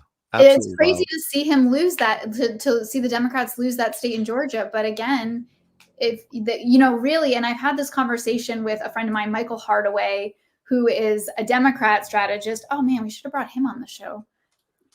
Here we go. Well, we can have a debriefing in a couple weeks. He was saying that the biggest issue was the Democrats weren't messaging to the Black voters in areas specifically in Georgia and other states across the country, and it was going to be problematic for them. I have a theory on that. Okay, let's go through. North Carolina. Yeah, I don't think that Trump wins North Carolina. I'm very bullish on North Carolina, and I think Kamala Harris wins North Carolina. You think she squeaks it out? So 2020 was 1.3. Trump is up by a percentage point. Yeah, I think that I think she can squeak it out. Okay. Yeah. Okay. Because it seems that there, North Carolina African Americans are with Kamala in that state. Interesting.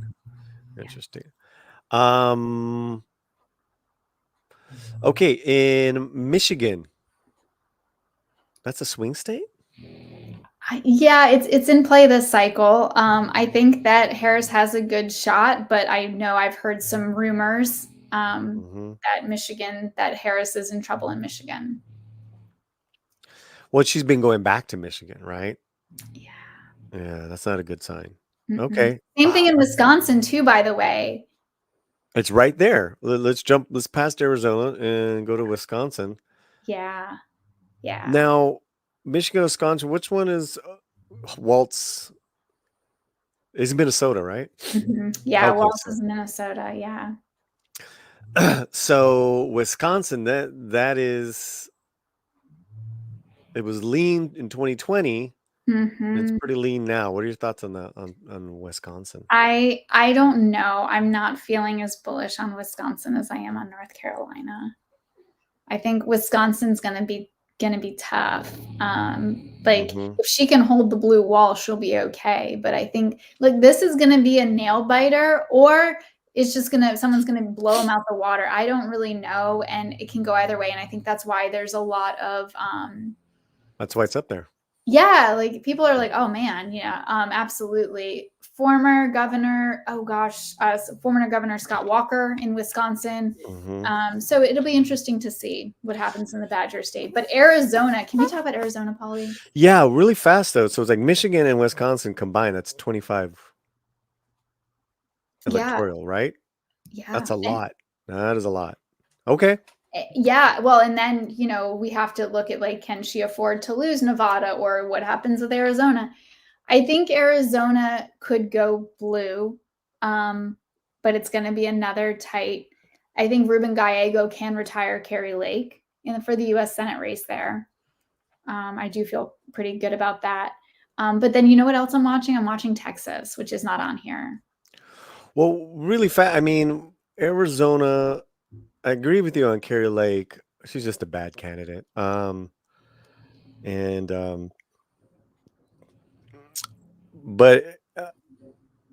I am seeing a lot of push for Trump with the Latinos in Arizona. So that's going to be interesting. And it says here he's up by 3 percentage points. No? Yeah, we'll see. Why do you say that? Why are you saying that? Because I think some stuff I haven't seen. Let's the most recent Arizona polling came out. CNN has it from 3 days ago, but I don't know where it's coming because we have. Well, why don't we pick another one from other than CNN? Because New York Times is already is kind of left leaning, so it might be good to get something a little more balanced. Yeah, no, I'm just saying if you're going to pull another poll, because okay. How about the Arizona Republic? That's in state. What does that have to say? That's good. If you got something on there, let me know. Let me move on to okay. Well, those are the swing states, but you're saying that you wanted to talk about Texas for a second. So I'm watching Texas. Why are you watching Texas? Because of Colin Allred versus Ted Cruz. That race looks very interesting, and I think that there's a possibility that Allred could end up giving an upset to Ted Cruz, which makes me wonder if that would happen, if that would have blowback for Trump in Texas. I'm not saying that it will. I'm saying that it's something I'm paying attention to, because that would bust the map. Well, okay. Cruz is an awful candidate. He always has been. Okay.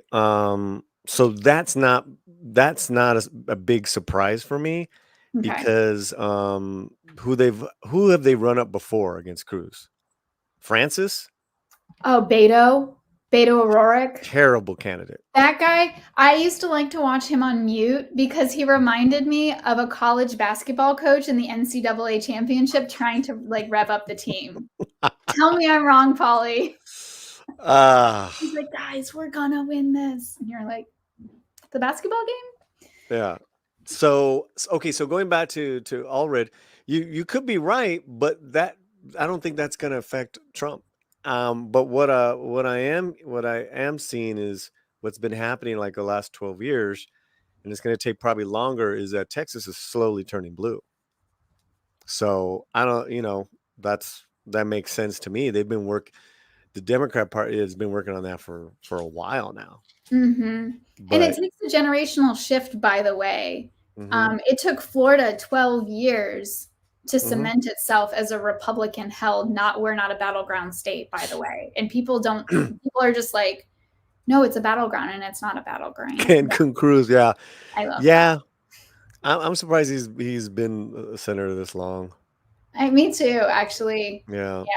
That's as much vitriol and hatred that people have for that man. I'm shocked he continues to keep winning elections. But it's really name ID, and it's always the old adage, like, it's better to dance with the devil you know than the one you don't. Yeah, and I think him and Trump have always been have been at odds at times, right? They have. Yeah. But everybody, they just come around. Look at Lindsey Graham, my former boss. He was told if we elected Donald Trump that we were going to go into complete disarray, and we deserved it. Well, there's this part too. Generational shift equals people leaving Cali to go to Austin, along with all the companies leaving Cali. LOL. No, it's true. That's true. Korean is correct. I just actually, a friend of mine sent me a poll about how there's been this shift in people migrating after the pandemic to different parts of the country. I don't know if you've ever read the book, The Big Sort, but it's by Bill Bishop. And it might be a little antiquated now because of the sort that's happened as a result of the pandemic, but it's a fantastic read. It's called The Big Sort, Why Clustering of Like-Minded America is Tearing Us Apart. Wow. Thank you for that. You're welcome. Okay, do you got anything on, you have another poll for us? So here's what I found. Arizona Central, I'll share this. See the private chat? Yeah, I'm going to drop this in the private chat so you can pull that up. And this is showing so Alan Lichtman, he has predicted the outcome 9 out of the past 10 presidential elections, and he's predicting that Kamala Harris will win. In terms of who's leading polls in Arizona, as of November 1st, 2024, ABC 538 shows Trump leading Harris with 2.3%. Where's that? Yeah, all the way at the bottom. Oh, here we go. Yep. Scroll past the US part. It's the next one down. Also, I'm going to apologize for all of the random stuff happening on that page. It's so annoying when they do that. I just want the information, people. Right here. Here we go. Yeah.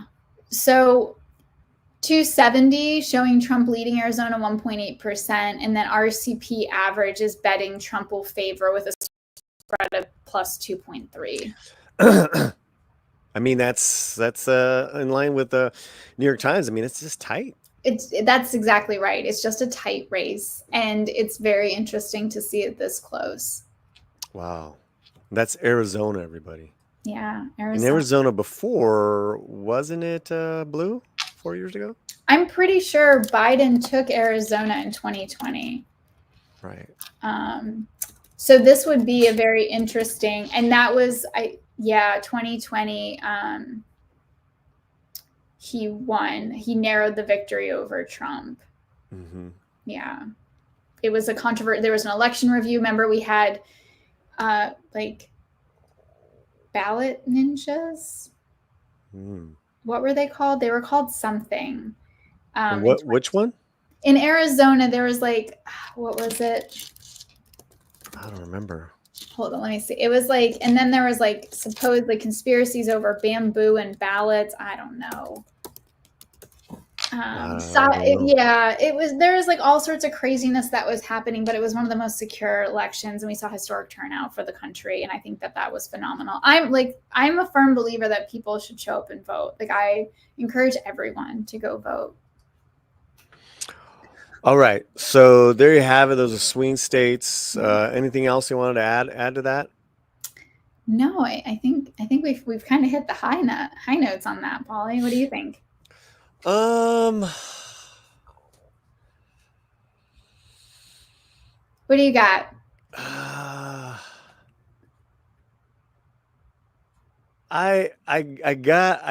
I think I'm a little bit more as to this is gonna be more of a bigger win for Trump.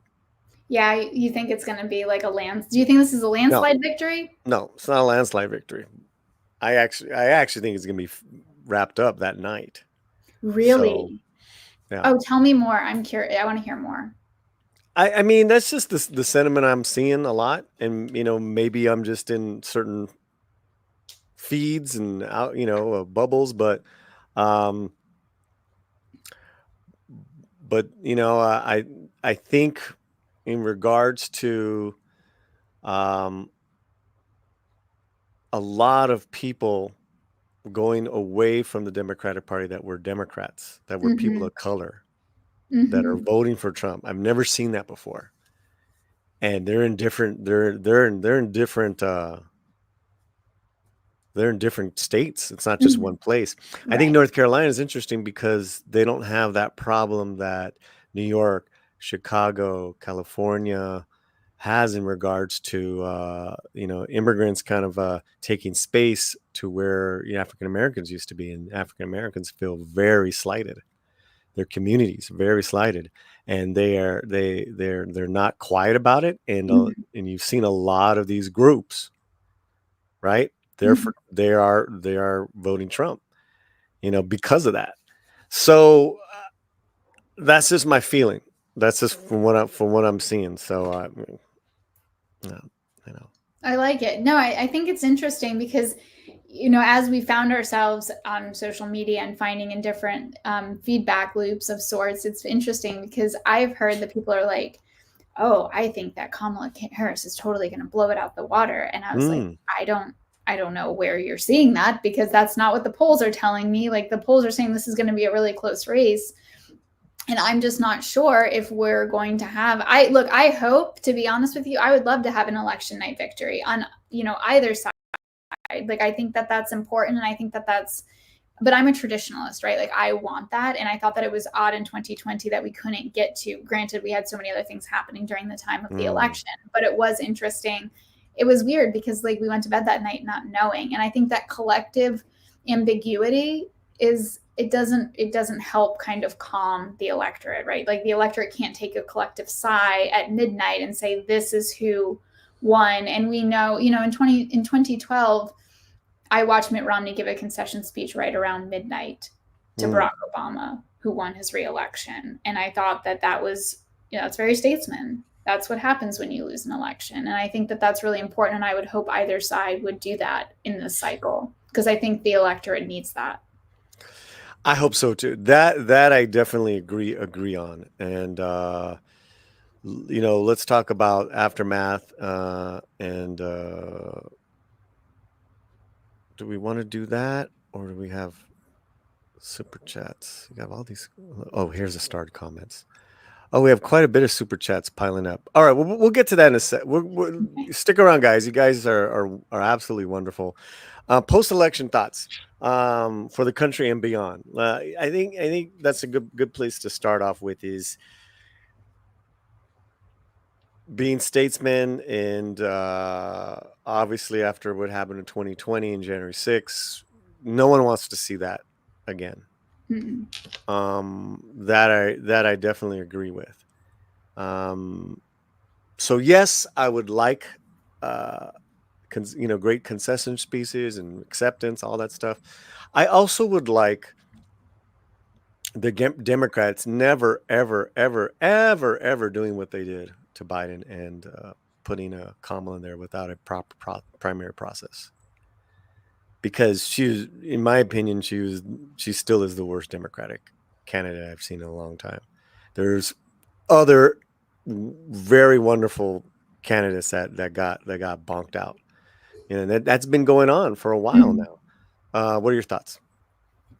Well, look, I think that watching the Democrats force Joe Biden out after he's given he gave his life to the party. I mean, initially he was a suicide candidate in the very beginning, right? He was picked. He was basically the guy that got the short straw for a city council race in Delaware. They're like, we're not letting this race be uncontested. We will find somebody. And they're like, Joe Biden, you're our guy. And then he won. And they were like, oh my gosh, Joe Biden, he won the election. Joe Biden, that's our guy. He won the election. And so it just continued. And now he's the president. He had a very bad debate night.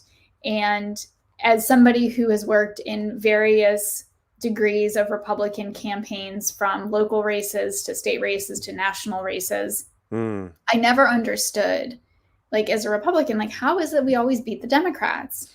And it's because the Republicans will double down on their candidate. If Joe Biden had been the Republican candidate, the Republican Party would have gone to the end of the earth for that man and been like, that's our guy. You think he has dementia? We don't care. That's our man. Because look, they've doubled down on Donald Trump as their candidate. And the Democrats got very lukewarm and got super like squirrely over Joe Biden. And so they were like, you've got to step down, Nancy Pelosi's, you got to step down. Like, it was really horrible and awful to see them treat him that way, to your point.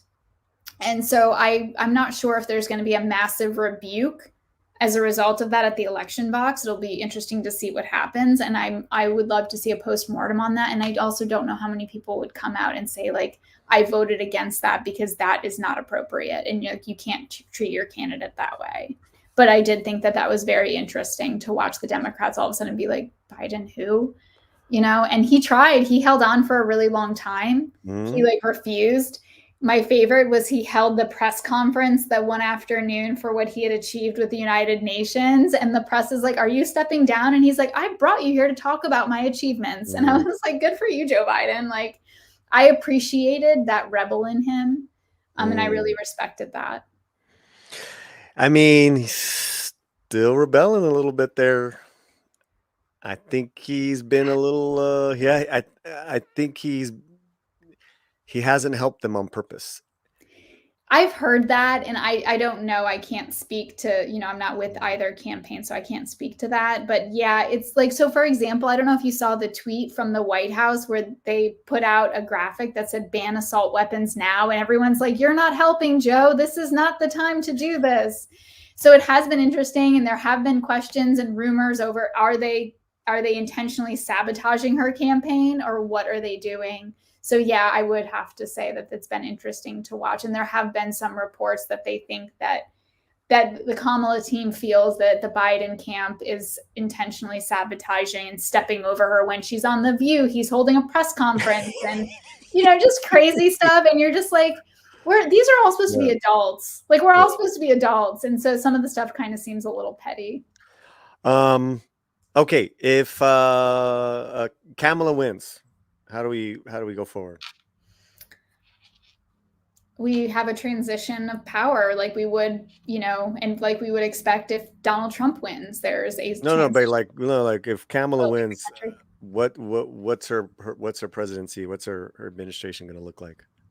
Well, we know that she'll have at least one Republican. So for my West Wing fans, Ainsley Hayes, this is your moment.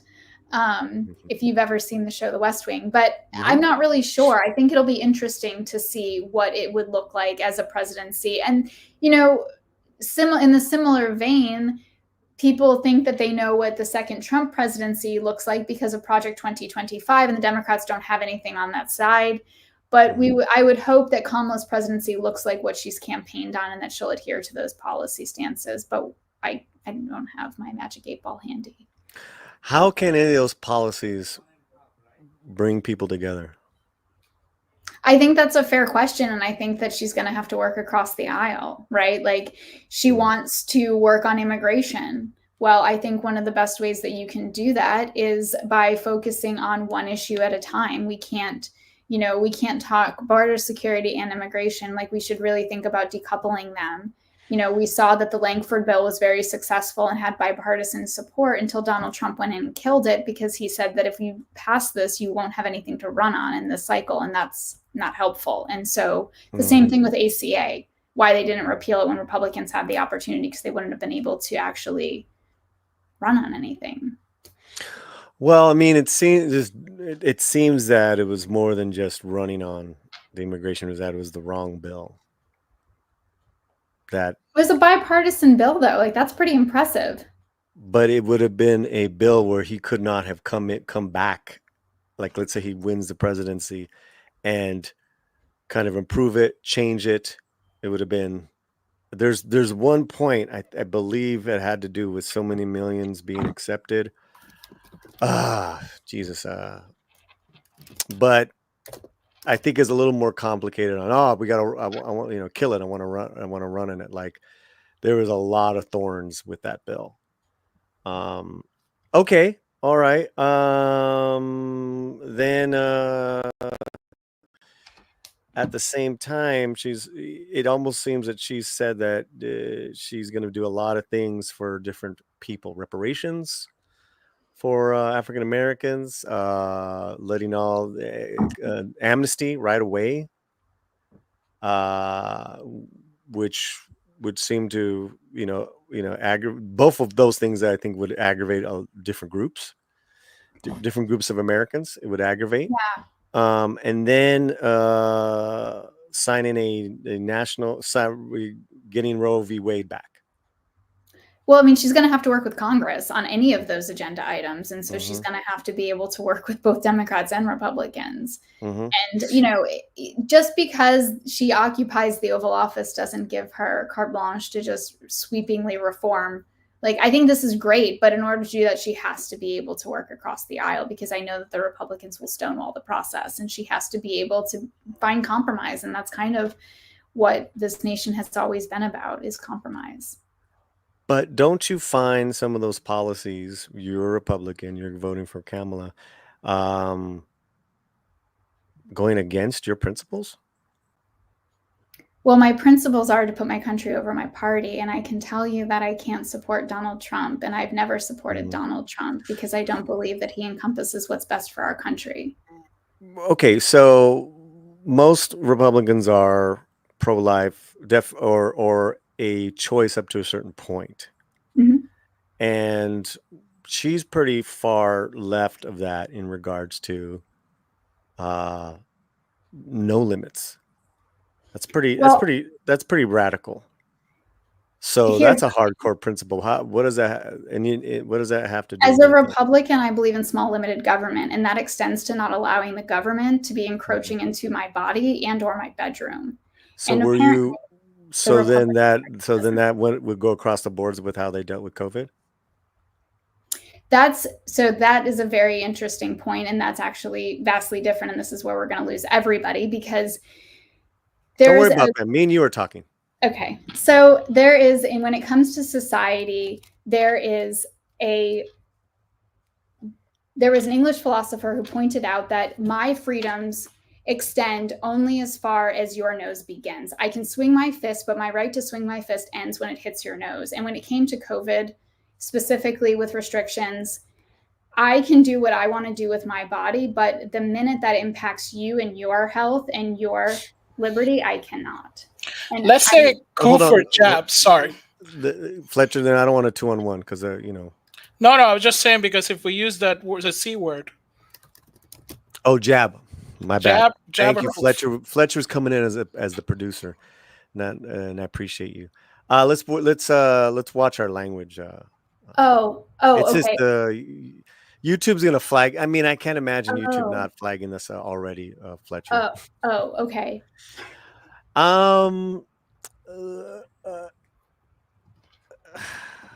Okay. So, and I appreciate you, Fletcher, looking out for us. All right, I'm trying to go back to what you just said, because I think it comes to a point is like limited government. Leave my body alone. But you made a good point, and I had a. I'm sorry, I forgot it. It's okay. In regards to pro-life and pro-choice, and I actually think it being a state's issues is a really good thing. I think it's really healthy for democracy. You see, and what's interesting is we've watched Republicans, some Republicans, specifically Donald Trump, has actually backed off that and said that this needs to be a states' rights issue.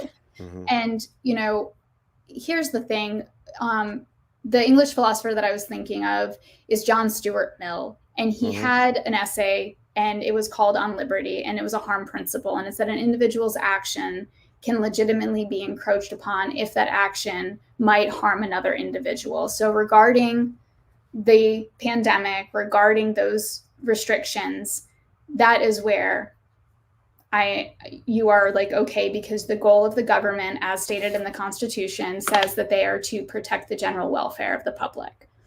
Now, regarding the Republican stance on abortion, as a limited government individual, as a conservative, I don't believe that the government needs to be weighing in and legislating my uterus. And that is apparently a very radical thing for a lot of people, specifically Republicans these days, who want the national government and the states to weigh in on those things. So there's got to be we're looking beyond, right?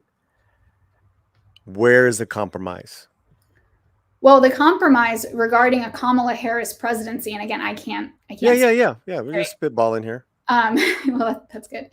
So when we think about that, is that we know that her goal is to codify that into the Constitution. She wants to enshrine it into the Constitution, which God bless her and good luck, because that will take an act of Congress literally to happen. Regarding it being a states' rights issue, it's already become a states' rights issue, and we have various states across the country passing their own abortion laws.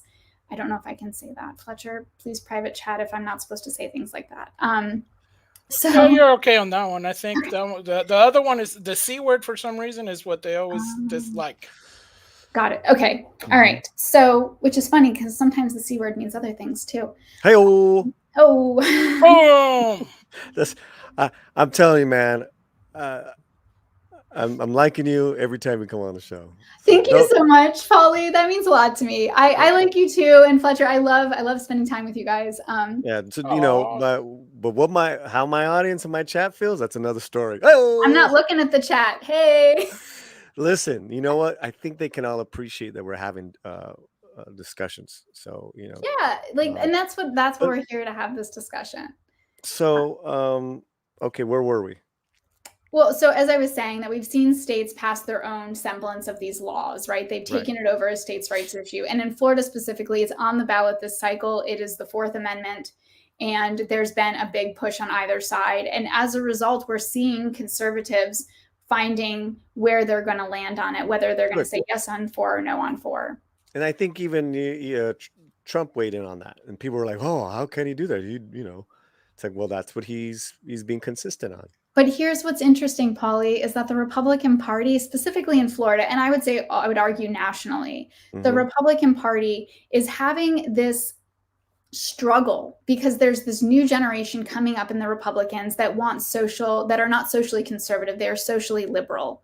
And a portion of the Republican Party, Donald Trump, former RPOF, Republican Party of Florida Chairman, State Senator Joe Gruters, who is out there talking about the other C word we talked about earlier, the legalization of yes on 3.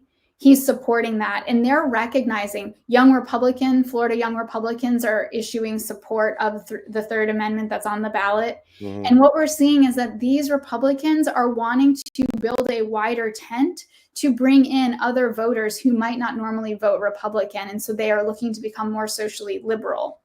Whereas DeSantis is not. He's saying, we're not doing this, we're not doing that. And it's unfortunately, there was a really great report by Brookings regarding that Republican Party's governor from New Hampshire, Chris Sununu, pointed out that if the Republicans don't adapt with the next generation coming in, they're going to really suffer in future elections. One more thing on reproductive rights. The Democratic Party had a chance to codify Roe v. Wade. And then what I'm hearing from this whole argument from Kamala about immigration, well, how dare Trump, make it a voting issue. Well, that's what you guys do every cycle. And the biggest example of that was when Obama had a chance to push that forward. He didn't. He had right. You guys had control of all you guys. I know you're not. The Democratic Party had the House and the Senate and the presidency. They chose to go for, I believe, ACA, right? Yeah, and they didn't repeal it. Yeah. Yeah, I mean, and look, I will tell you that I have not been a fan of Obamacare.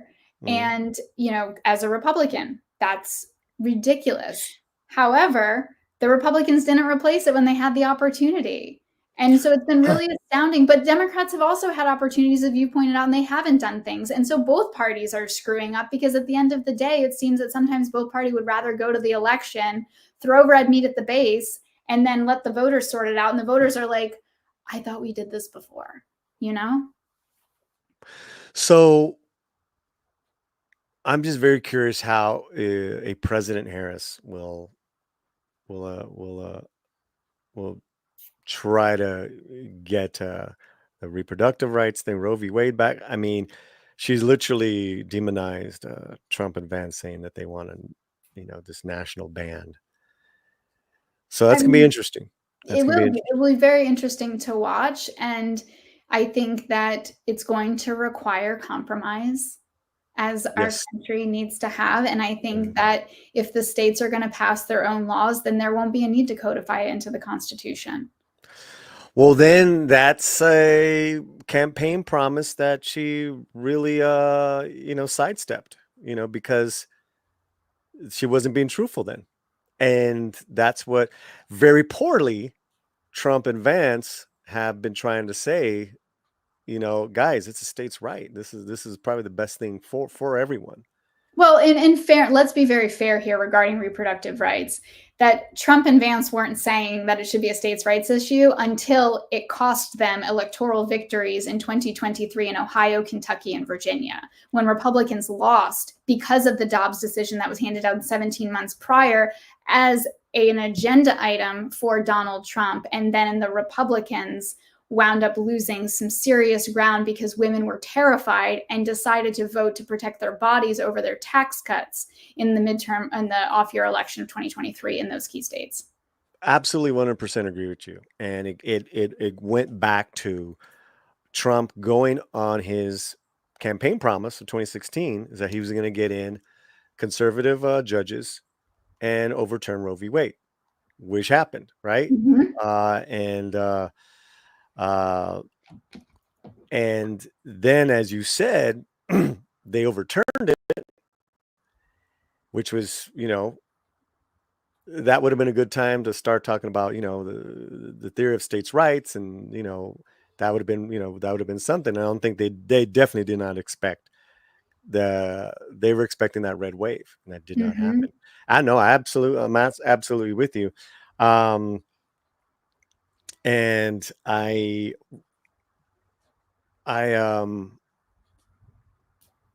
what was my point with that? In 2022, I had that. Yeah. I'm absolutely with you. I would see some sort of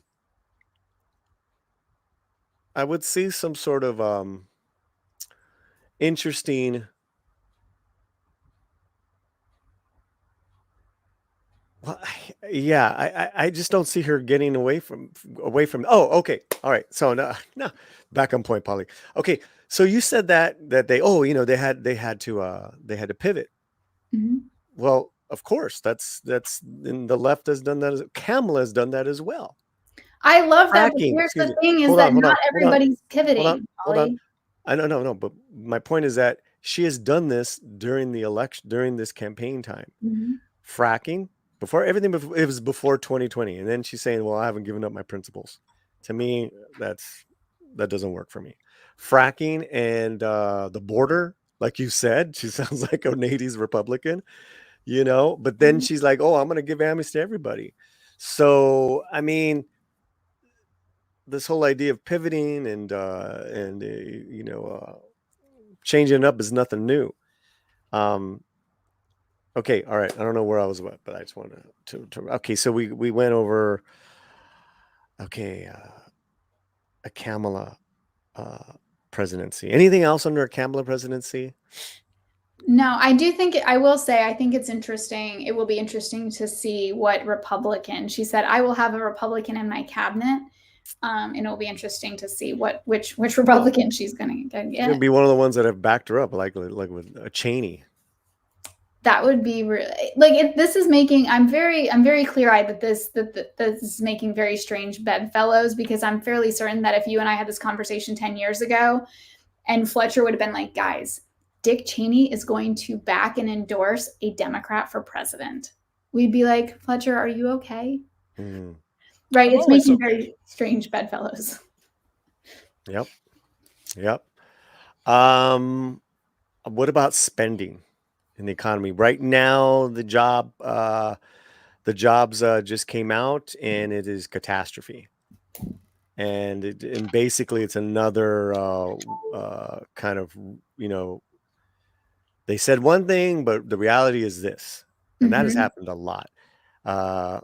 It just came out. It's probably might sway a couple votes. It's pretty bad. They only created what? 4.1% is what I saw today in the jobs report. Yeah, I mean, hold on one second. I'm just pulling it up, and the economy added 12,000 jobs, which is the slowest pace since he 12,000 jobs. Yeah, right. That's because the lie. of hurricane and labor strikes. That's the lie, correct, Fletcher? Sorry, what is it? That's all right. 12,000 jobs. Oh, the ones that talking about the ones because it was supposedly the ones that are coming back to work, not counting those ones supposedly, right? Well, they just gave wrong numbers, and now, here's the real numbers, and it's it's dreadful. Right. I'm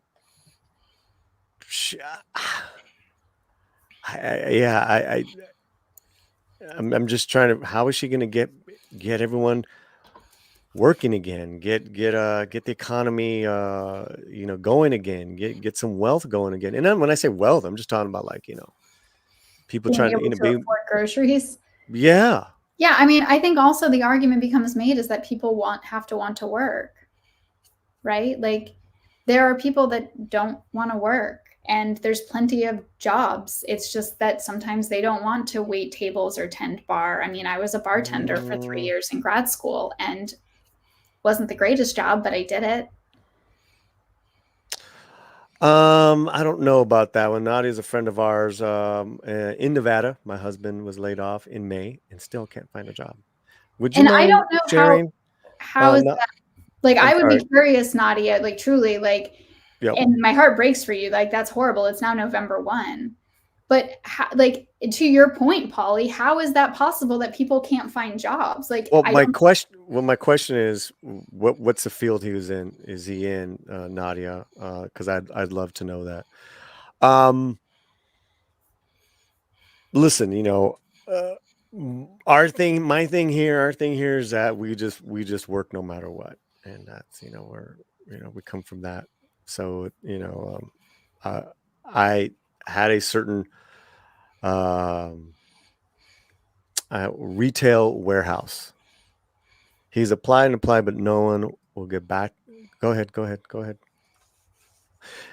He's applied, no one will get back to him, even fast food. Wow. And I've seen a picture or two of your husband. He's he looks like a healthy man. Like smart dude. And Nadia's we love Nadia. She's got a great channel on horror films and horror. See, and it's problematic because when I when people when there are places I go to, various places, they're hiring, or we can't get servers, and business owners are we're having trouble staffing people, because people aren't interested in working. And I'm like, I don't know how that's possible. But then conversely, you hear of businesses having to cut costs, and they can't hire because they can't afford to also bring in the food to pay, to give to the consumers. So it becomes this really bad catch-22 of people needing jobs, not being able to find work, as in the case of Nadia and her husband. And then you have other people who are just well, I can't hire even though I need to, or I need more people, but I can't find anyone to hire. And so I think that, to your point, we have to be able to solve that. Well, President Harris is going to have to solve that. Well, if she's elected, otherwise it's going to be. Well, that's what we're talking about. That's what we're talking about. Because I'm talking about to me, economy at this point is way more important than reproductive rights or the border. Yeah, absolutely. I'm sorry. Go ahead. I'm sorry. No, you're absolutely right. I'm in complete agreement. The economy is the number one issue. Okay, so let's talk. All right, so let's talk a Trump presidency. How is he going to bring Americans together?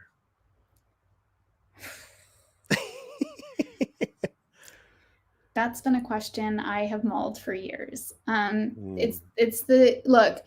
Donald Trump, when he is tempered and on prompter, can be very steady, right? When he reads the script and he sticks to the script, it's oh, okay. But the problem is that he doesn't, and he's not. And so the question has become in various circles, is he just the Trojan horse candidate and this ends up being J.D. Vance's presidency? Who knows? But how is he going to bring the country together? He's going to have to start with the economy, to your point. Like, we're going to have to get people who want to work, get back in the workforce. And we're going to have businesses that are, being crushed because they can't afford to, pay for their people and what they need in their company. Like, those things need to be solved first and foremost, and the economy has to keep going. And I hope that we have a solution from either side at this point, because there are people who are struggling financially to make ends meet, and they're living paycheck to paycheck. And that's, in America, where there's this American dream and why so many people come here. That's really sad. It seems we know that he's brought together a broad coalition of people, and they all have something in common. They all used to be Democrats, and they're all, pretty much, captains in their own industry, and people of color. I mean, if we're getting, because I know a lot of people that's important. It's like, I want diversity. I think that's been butchered to death, but that's a different argument. So I think there will definitely be an interesting administration. The complexion of his, when I mean complexion, I mean, the diversity of thought alone, from Vivek to Tulsi to Musk. What are your thoughts on that? I think that they're in the administration, he's no longer, it's not the administrations that we've seen in the past, where there's key employees who have knowledge of how the bureaucracy of the government works. It's, and that could cause some problems, because when we bring in new people. So when presidential candidates are chosen during the convention on both sides, they form what's known as a transition team, and the transition team prepares in case they win. Right. And when you don't have those transition teams who are built upon people from the establishment, for lack of a better word, or from the party, or from understanding how the executive branch works and the entire government, there becomes this lapse in knowledge that isn't being transferred. And that can cause problems, because things can't get done the way that they've always gotten done. And I know somebody will be like, well, that's the best thing about it, is because we're not doing the way that we used to, and we need to drain the swamp. Yeah, okay, but you still need to understand the functioning of the government and how it works. And you need those key employees to be able to pass down that information. Wait, hold on. He admitted that as much. And that's where he said he's going to do things much better in regards to a right transition team. I mean, I've heard him say that in interviews. So, and then you're saying that, like, RFK Jr., Tulsi, none of these people are well equipped. I'm not saying that they're not well equipped. I'm saying that I'm not sure that they're they're fully briefed and will attend the things that they need to attend, because we know that when the first transition team came in with Donald Trump in 2016, his transition team was not attending tabletop exercises when they needed to be. And that was a complaint of the outgoing Obama administration. And just for clarity, I'm not here like in the backing up being like, oh, Obama was the greatest president. That is not what I'm saying at all. What I'm saying is that we have to make sure that there's a level of expertise and inside working knowledge. RFK Jr., I'm not really sure. I think last I heard they were going to install him as like the health minister. Like a health czar, yeah, something like that. Yeah, I can't really say that I would feel comfortable having him as the health minister or czar or whatever, running the health department. And so I think that oftentimes administration is packed with former government officials and other people. And so it'll be interesting to see what happens if in fact they are. Because we're trying to get as like, how can he bring people together? It seems to me he's already made that right step in bringing different people together who weren't in the Republican Party. Maybe they're independents or in Democrats. I think you're saying like, well, Kamala would need a Republican because she said she was going to. Right. And I'm saying is that Trump's already got that. He's already got those people together. Who's the Democrat that he's going to bring in? They were Democrats, weren't they? All Democrats. RFK was running as an independent. He was a Democrat. They popped him out of the process. They sued him out. Then he became an independent. That's the whole problem that I had with their primary process, is that he was lawfared out. Like, why? Because they deemed him as, as the C word, lunatic. But also too, they couldn't control him. And they had the same issue, my understanding, with Democrats. They had the same issue with Bernie Sanders. Amen to that. Amen to that. Absolutely. Yeah. So it's that, and this becomes kind of what we had talked about last time I was on the show about the issue with the two-party system, is that it's like, if you don't follow these orders, then you're just... Okay. So we're trying to see here, like, because it's two realities, right? But next time we meet up and we do this in a couple of weeks, let's say, we're going to be living in one of these realities. Yeah. Harris administration or Trump administration, and the what do you say, transition team process. Yeah. It'll be well underway. So what I hopefully God willing, and without any craziness, how are these guys? How are these presidents? How are they going to bring people together? Americans together. Let's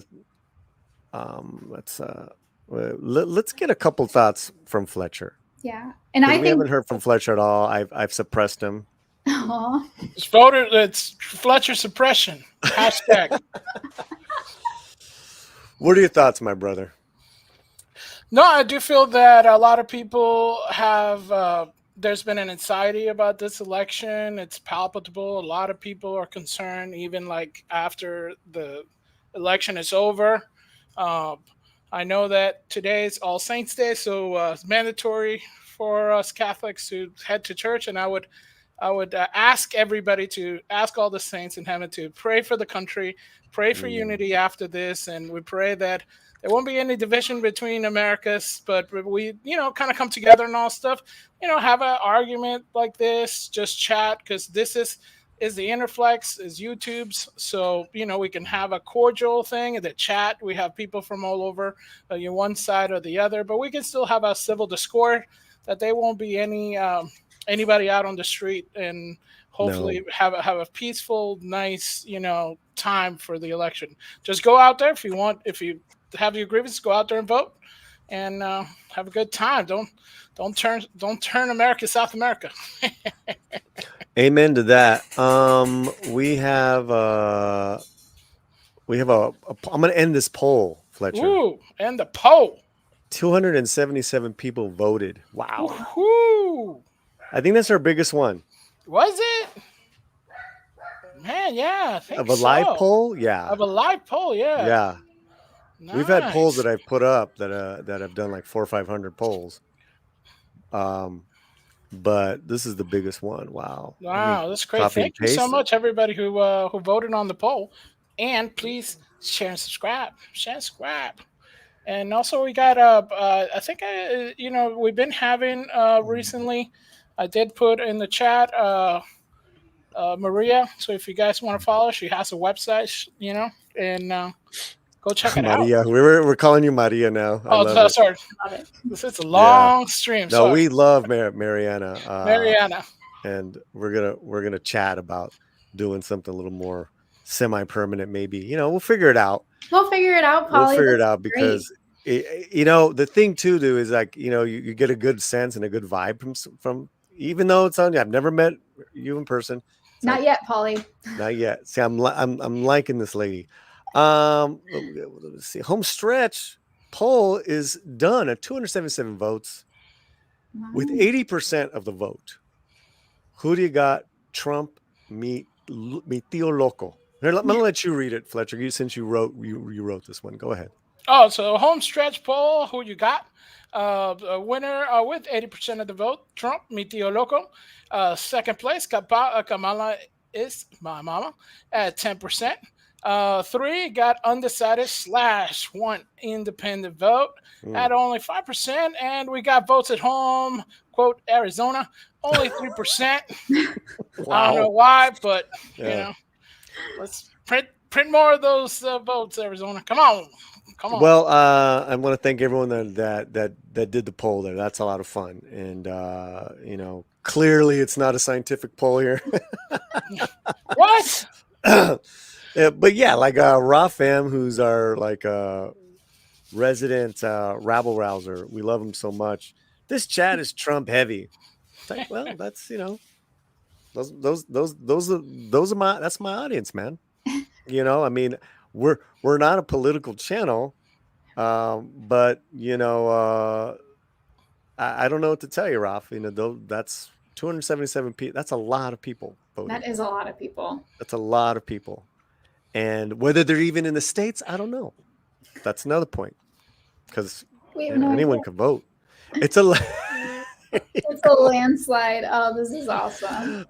I just you know, just so Mariana can feel a little more ease at home. And Kusa is at least more balanced and can recognize the craziness of Trump and MAGA. Thanks, Ralph.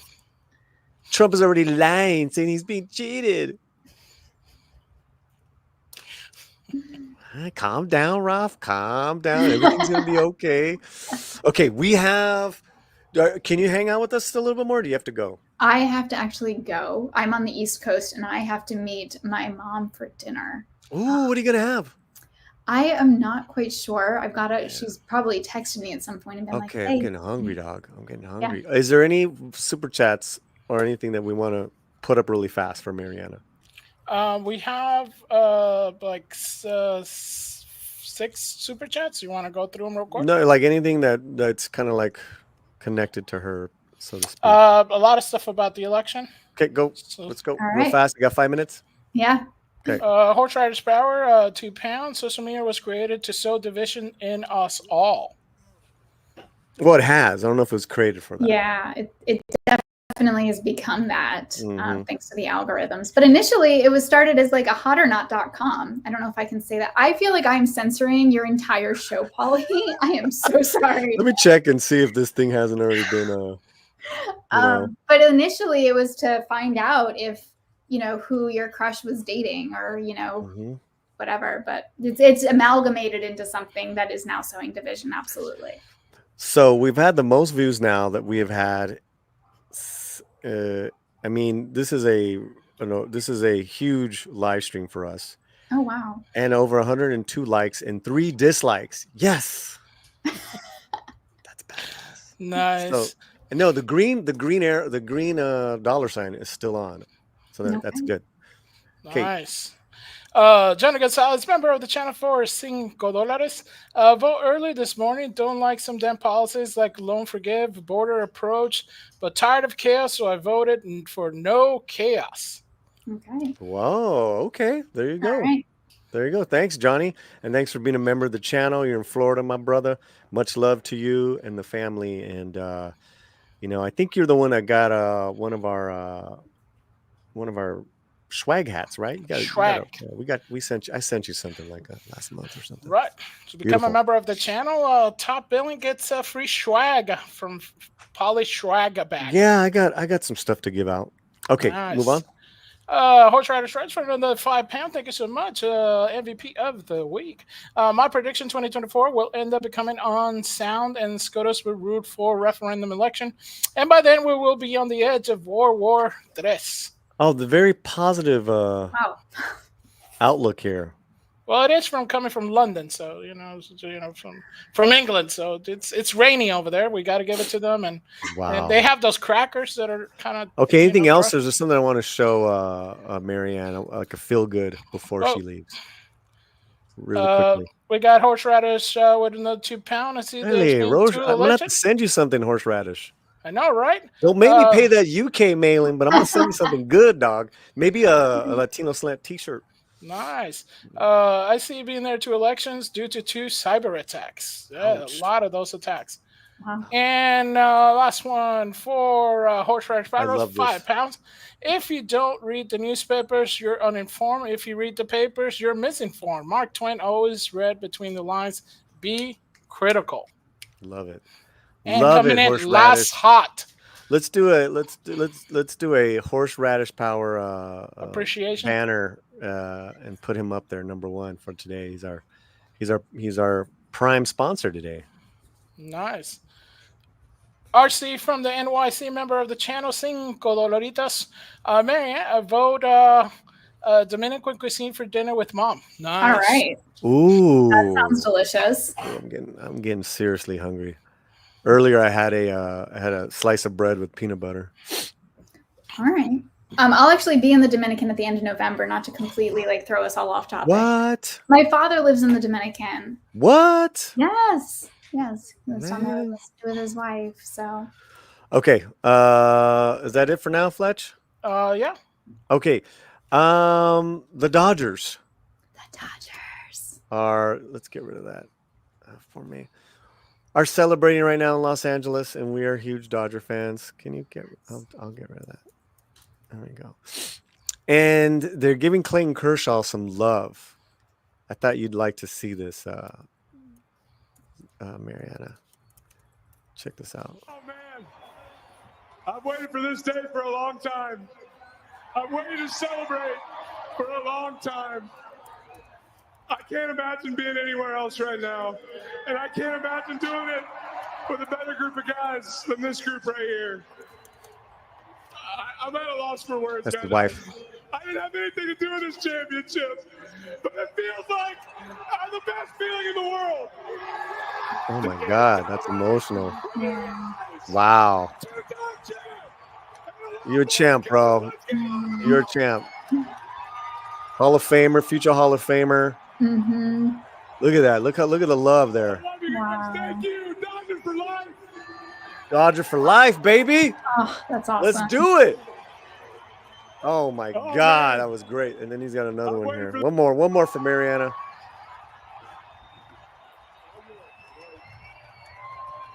Oh, is that the same thing? Oh man. All right. Ugh. There you go, my friend. That's awesome. We're ending it the way we began it with the Dodgers. I love it. Did you see Shohei with his dog Decoy heading to the parade? Oh no, It really? was so cute. They put it on Twitter and he was heading to go to the parade with his dog. And I was like, oh, it's so amazing. Yeah. He's gonna cry, man. You know, Sander. He they really mistreated him in his young arm Mm-hmm. early on in the playoff careers, and so he's like he's really a shell of who he was. But he's so revered that they kept him on as an inspirational team member for the World Series. I mean, and then they won 4 years ago, but we didn't have a parade.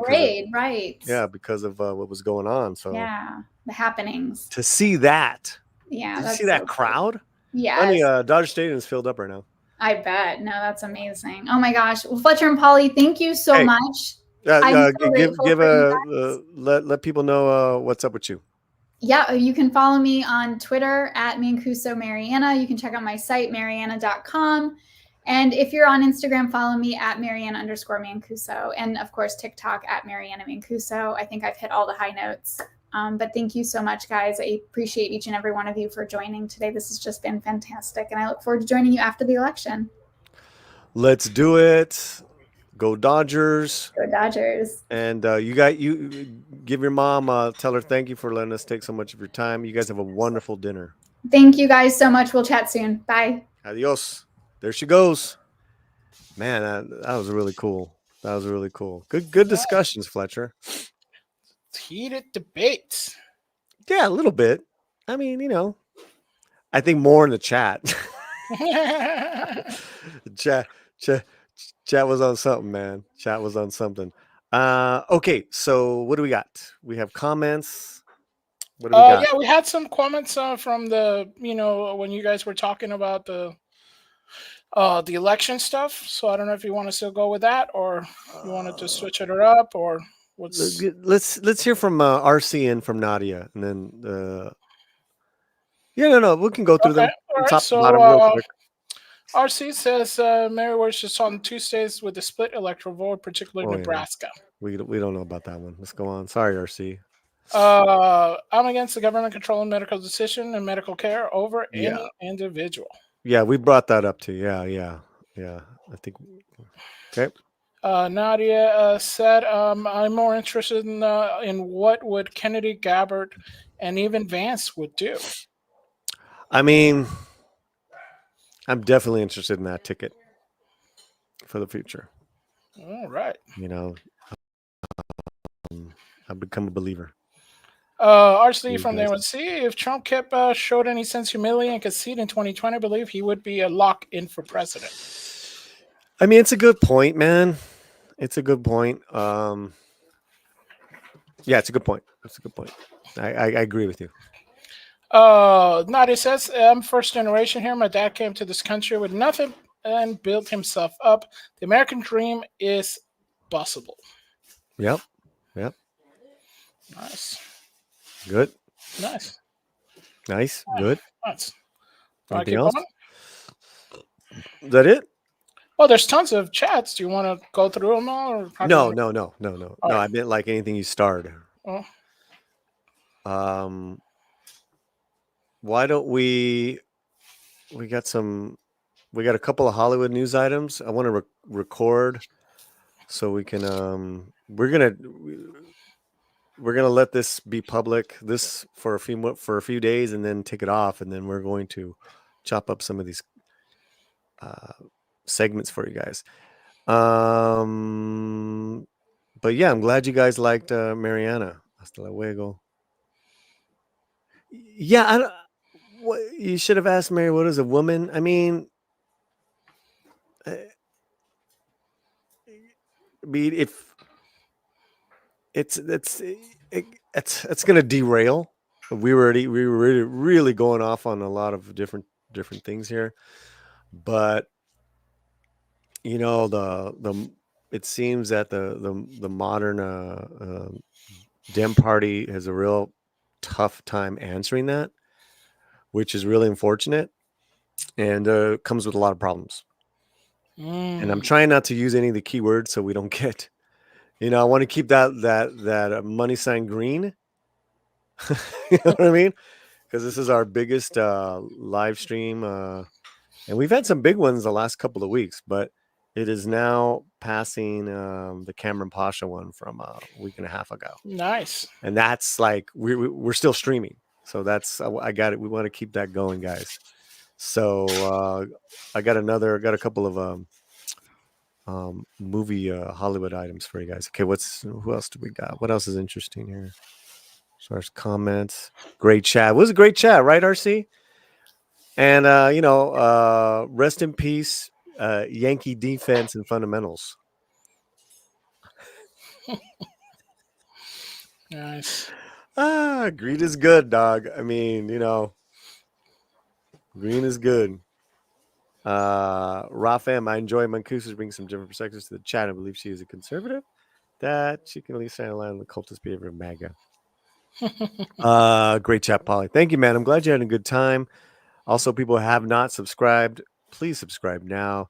Also consider becoming a member like Julissa, like Johnny, Sander. It's been today's been epic.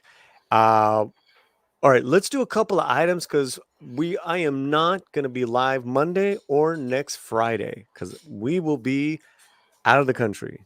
We are celebrating Romi's birthday. We are going to Mexico, Cabo San Lucas, and we are turning this all off. But there will be content, so keep that notification on. Yeah, but just if you're wondering, next week maybe we'll do a gone fishing image for you guys. So I guess there's no guessing, 100%. What? And today, oh, you like the Dodgers? And today is not only the Dodgers parade that they never had in 2020. This is the first parade since '88. But this is the birthday of El Toro. Fernando Valenzuela would have been 64 today.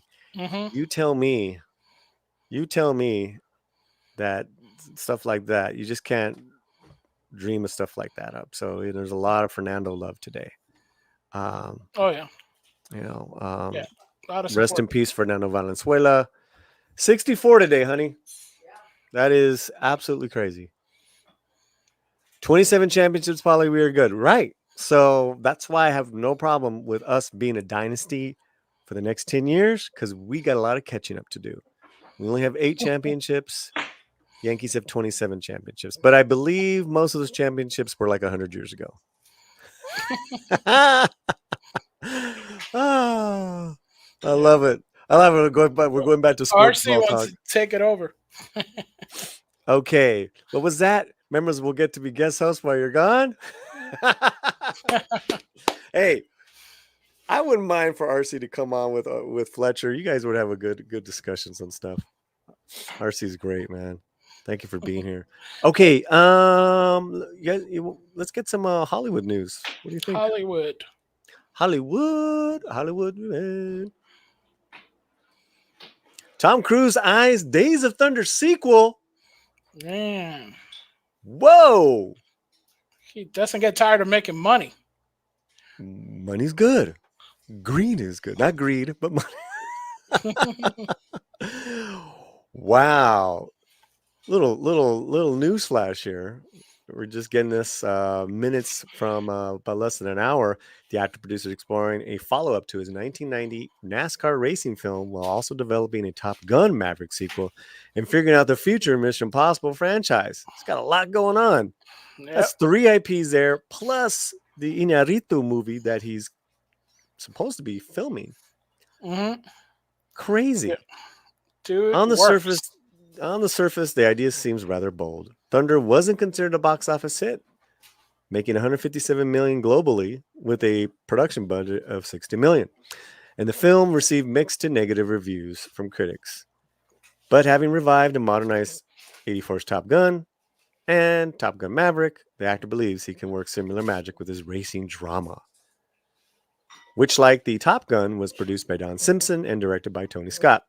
A Thunder revival has been floated around. Paramount once pitched a reboot, an idea that had was a television idea that he had nixed. Now, key factors here include the project script. The studio's out to potential writers now. So there's no script. Nothing. Maybe there's an idea of a script. Concepts of a script. You like that? The 62-year-old producer, actor / loco has a packed schedule. Cruise is about to start shooting the Revenant filmmakers Iñárritu's mysterious next film for Warner Brothers Legendary, developing a Doug Liman movie for Universal that's set in actual space. And he's developing a sequel to Maverick, which Cruise and Paramount both consider a top priority. He's talking to Paramount about Top Gun and Days of Thunder, says an studio insider in the discussions who's familiar with that. It's going to be what comes together first in terms of a script. It depends on the idea and ultimately the script. I mean, this is like, all right, this is really a concept. This is like, we got concepts of a movie. Racing films have been rather fashionable lately. You got Ferrari, you got Ford versus Ferrari. You're going to have F1 coming out next year. Brad Pitt, and Brad Pitt is a film junkie. Excuse me, an adrenaline junkie. Right. So there's that too. And you had Keanu Reeves just star. I think it was in the Toyota, like those Toyota racing. He just raced like his first race. Everybody's getting the racing bug. No, you didn't. You didn't. Hold on a second, guys. Yeah, so let's see what you guys are saying in the chat. Julissa says, will Nicole Kidman be joining him? I know what you're trying to do, Julissa. I see what you're trying to do. RC from the NYC says, wasn't he in co-production with Top Gun 3? I think he's all about these, right? He was co-production in all of them. I mean, his schedule truly is like perplexing to me right now, because I'm not even sure that they're done filming Mission Impossible. Right. Yeah. You But know, he's got the thing where he can basically do it himself. Like he can just put well, some change in it, right? okay, well, let's get back to this, right? Because Right. they're explaining all this right now. And like you said, you know, with Keanu Reeves, Nicole Kidman. Then there's Mission Impossible, which is finally wrapped. Oh, why does it do that? Which is finally wrapped. I can find my place again. The project has a long and difficult journey. Has had with a budget reporting. Como la. Start again. Arr. Then there's Mission Impossible 8, which is finally wrapped and is in post-production. The project has had a long and difficult journey with a budget that's reportedly approaching $400 million amid production delays. $400 million? What? Wow. While the franchise remains very popular, and the 2022 seventh entry, Dead Reckoning Part 1, drew largely rave, scoring 94% on Rotten Tomatoes. It wasn't a big hit. Nearly $300 million in budgeting marketing. The box office return was considered disappointing. Yeah. 566 million globally. Mm. So there's a lot here, guys. We will put a link to this story. But it says, I think Tom's in a good place at the end here. The Studio Insider noted, and I think Mission is going to be really good. It's going to have to be. I think we can all agree that he's going to have to continue making successful films if he wants to do something like this. Right. Right? Yeah. And those successful ones are Top Gun, Mission Impossible, and what was the third one? Oh gosh, I'm blanking out on it. Top Gun, Mission Impossible. Mission Impossible. I can't even keep up. I Yeah. can't keep up. Yeah. Well, his Reachers were made with a little bit of money, right? Yeah.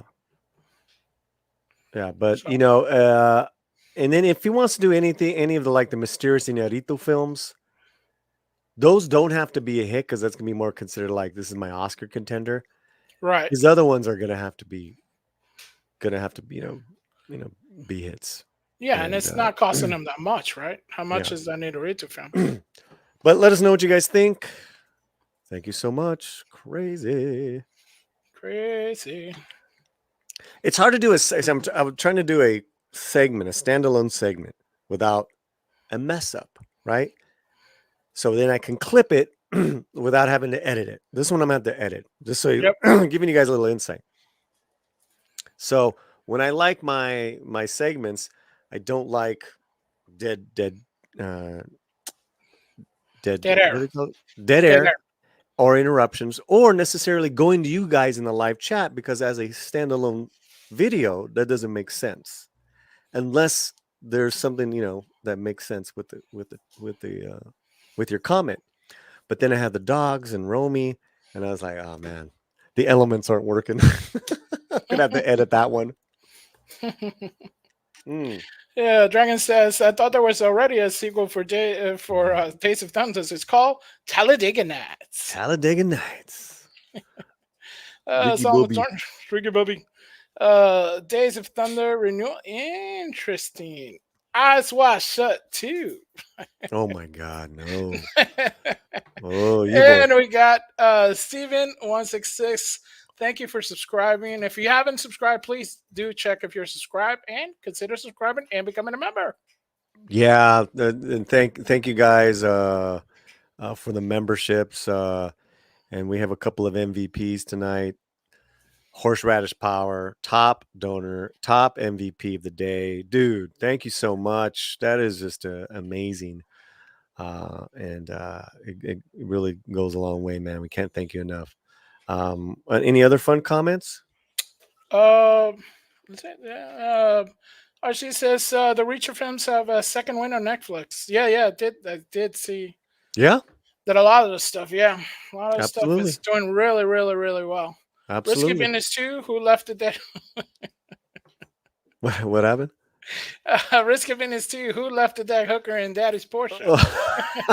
Smiley face, smiley face. Ah. Yeah. Let's. Yeah. Guido, the Yeah. killer pimp. I know, Oh, right? that's hilarious. Interview with a Vampire Extreme. Dead Reckoning was one of the best in the franchise. Why it didn't bring the cashola is a mystery. Yeah, it was. Barbenheimer. Yeah. That was. Barbenheimer. Yeah. Well, it was sandwiched in between Sound of Freedom and Barbenheimer, so it had no shot. Mm. Yeah, it really got lost in that, which we were all surprised. It was one of the few movies I went to see it twice because family members wanted to see it. So yeah. Very heavy in the action. I wouldn't say it was like as good as Rogue Nation or what's the other one? How was the other one? I don't know. 3, 4, and 5. The ones before it, the one that were so good, man. The one with Henry Cavill, and then the introduction of yeah. Fallout of Rebecca. Fallout. Thank you. Fallout. Yeah. Fallout, man. Yeah. So it didn't have that great contained story. I think with part 2, and then when you put it all together, it's going to be pretty epic. Right. But yeah. Okay, cool, man. All right. Cool. And the other thing you said you had 2. Oh yeah, we got tons of stuff to go over. More importantly, who is the gorgeous Latina of 2024? Romy Diaz. Well, besides Romy Diaz, Ranker, the most beautiful Latina and Hispanic women of 2024. Wow. It's out. Boom.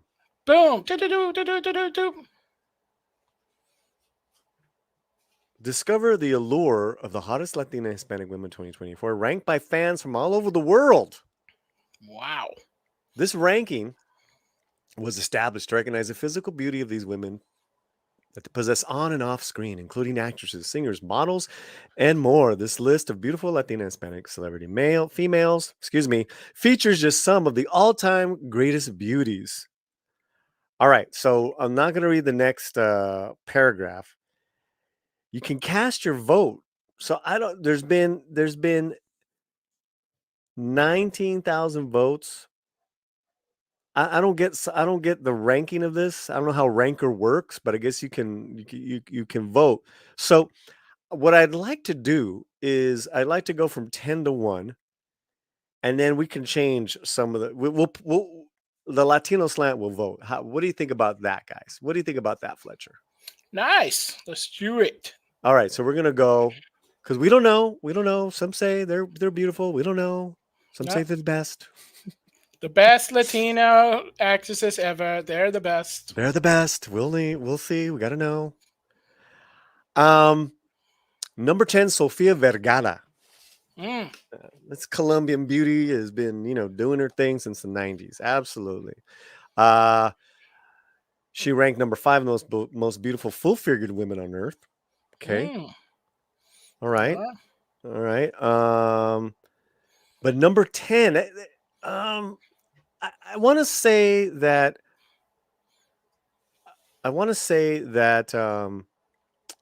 I think it's great that she's in the list. Number 10. Let me see who's number 9. All right. Like, then we'll maybe we need to see this whole list here before we vote. Number 9, Shakira. Wow. Hips don't lie. Hips don't lie. Another Colombian. Man, do you think the Colombians paid somebody off in Ranker? Well, I think their fans definitely voted. But I think Shakira is definitely sensual. I mean, I don't know about just pure looks. She's cute. Very talented. Ranks number 2 on the greatest dancing singers. Okay. What? That's funny. Wow. All right, let's go to number 8. Salma Hayek. Wow. Number 1 on the 165 plus most stunning women of the 90s. Number 3, the most beautiful full-figured women on earth. Number 5, the greatest non-white actress. Okay. And all these women are in their 40s and 50s. Yeah. I like that. I Nice. like that. Okay, Salma Hayek from Mexico. Let's go number 7. Maya Refico. Maya Refico is an Argentine-American actress and singer-songwriter. Most recently, she played young Eva Perón in Evita on Broadway 2019. That's 5 years ago. Who is this person? Right? Yeah, it's an interesting thing. I would like to see where they got like all the polling from and all stuff because she's not really well known in the United States. I mean, I've never heard of her. Right. And for her to be number 7, definitely I'm going to do this now. We're going disagree. 30% of people like you agree with you. Okay, there you go. We already got a vote in. And the other ones didn't vote. Number 6, Jenna Ortega. Ah, man, she's too low. Nah, that's too low. Number 1 on the best Latinx actors under 40. All right, well, whatever. That's already wrong. We're going up. It's got to go up. 68% of you agree. See? Nice. Jenna. Let me tell you, man, on pure views and traffic, she's our number 1 actress. Whenever we do video, and most of them are positive, thank God. I like lose my mind when I do Rachel Ziegler videos. They do good traffic, but it's like, Rachel, you keep putting your foot in your mouth. She's YouTube gold. YouTube gold. All right. There's Jenna. All right. Let's see. Number 5, Isa Gonzalez. Interesting. She's number 2 in best Latinx actresses under 40. Number 13 celebrity with chin implants. Whoa. Oh, she's got more than chin implants, son. She's starting to look very different, especially when you see her talk. Dude, looks a little. Yeah. Have you seen her as a teen? It's like I've met her in person a couple times. Very sweet. I'm going to disagree. So I can restart. So we did the 30%. We're going to go back. Okay. Salma, Shakira. Shakira's going to go down for me. 32. And Sophia's going to go up. Oh, okay. 67. Salma's going to go up. Okay. Right. 68%. So a lot of people are going to have the same taste as I do. So Shakira and Homegirl down and Homegirl down. That's the reshuffle there. Yeah. That's pretty good. Okay. All right. Let's go to our top 5 here. According to Ranker, number 4, Isabella Moner. Now Merced.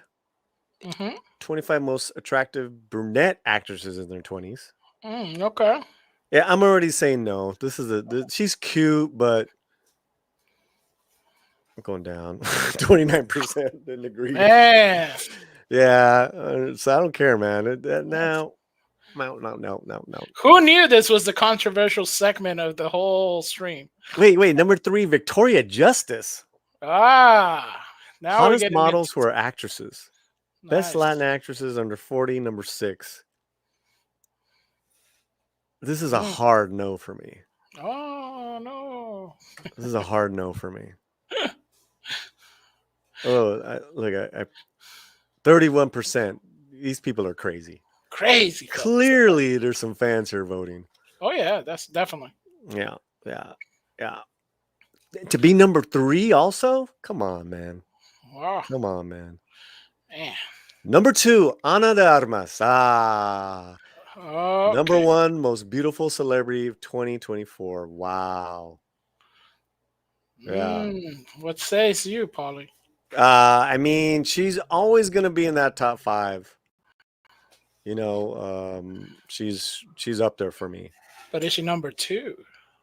Depends on who number 1 is. It's definitely I definitely go Jenna, Anna up there, top 5. You know, I got to look. I got to look at the list. Okay.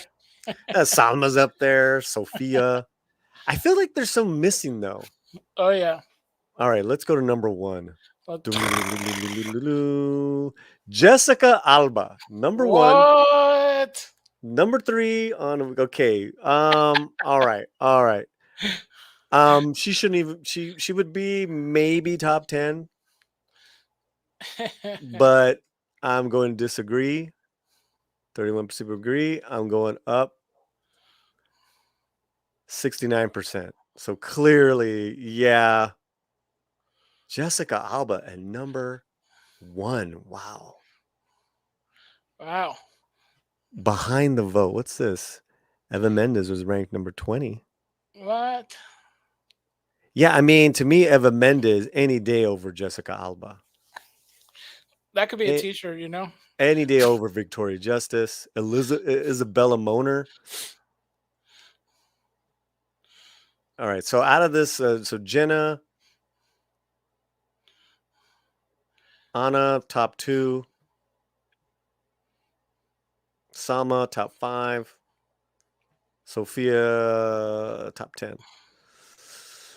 All right, this last part here, because I've actually seen this list already. Oh, okay. All Spoiler. right? Spoiler. I want to zip through.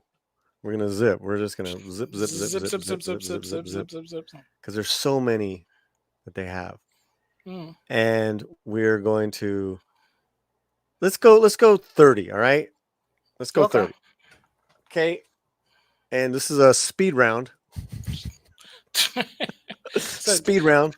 Because I really feel that that because of it, maybe it's just fan base. It's really weird. These rankings. This is definitely not how Latino Slant would have ranked. Would have ranked them. Okay, number 30. I don't know who this is. All right. Very pretty. Looks like a model. She is beautiful. Well, you know what? She's gorgeous. And you compare her to those other clowns in the top 10. All right. 29. Adriana Lima. Man, she has some work done, man. Yeah, no thanks. 28. Morena. She should be up. She's gorgeous. I love Morena. Like top 20. I love her. And you know, it's Brazilian, right? Mm-hmm. Okay. What are your thoughts on Morena? Oh, not bad. A little on the thin side for my taste, but hey, we'll see what's important. You know, hips don't lie, according to Fletcher. Hips don't lie. So she's saying she's a little flaca for you, but a little flaca, a little too on the low melanin side for my taste. And in particular. I will say this though, it's a terrible picture of her. It is a horrible picture of her. Like, I don't think Ranker likes her. No, I don't think so. Somebody like her. Yes. Yeah, somebody at Ranker got like it's like, to put this picture up. Yeah. That's going to do it. She's getting ranked out there. So, yeah, I'm not feeling that. It's just, put like her in a gown or something. A lot of them were not flattering pictures. Adriana Lima once was like a horrible picture. So, I'm like, Well, she looks like an alien. That's just Beverly Hills alien. Right. Okay. 27. Selena Gomez. To me, Selena should be like top, like in the bottom of my 10. Yeah, she's really cute. She's really gorgeous. And that's a bad picture. That is a terrible picture. This is supposed to be, oh my God. Right? I just terrible don't get picture. It. No. Yeah, no. Okay, she should be, you know what? She needs to go vote. All right. 62% agree with me. See, there you go. See, all the 26. Ana Beatriz Barros. I don't know who this is. You're pretty, but let's move on. 25. Eva Longoria. Move on. 24. Becky G. Nah.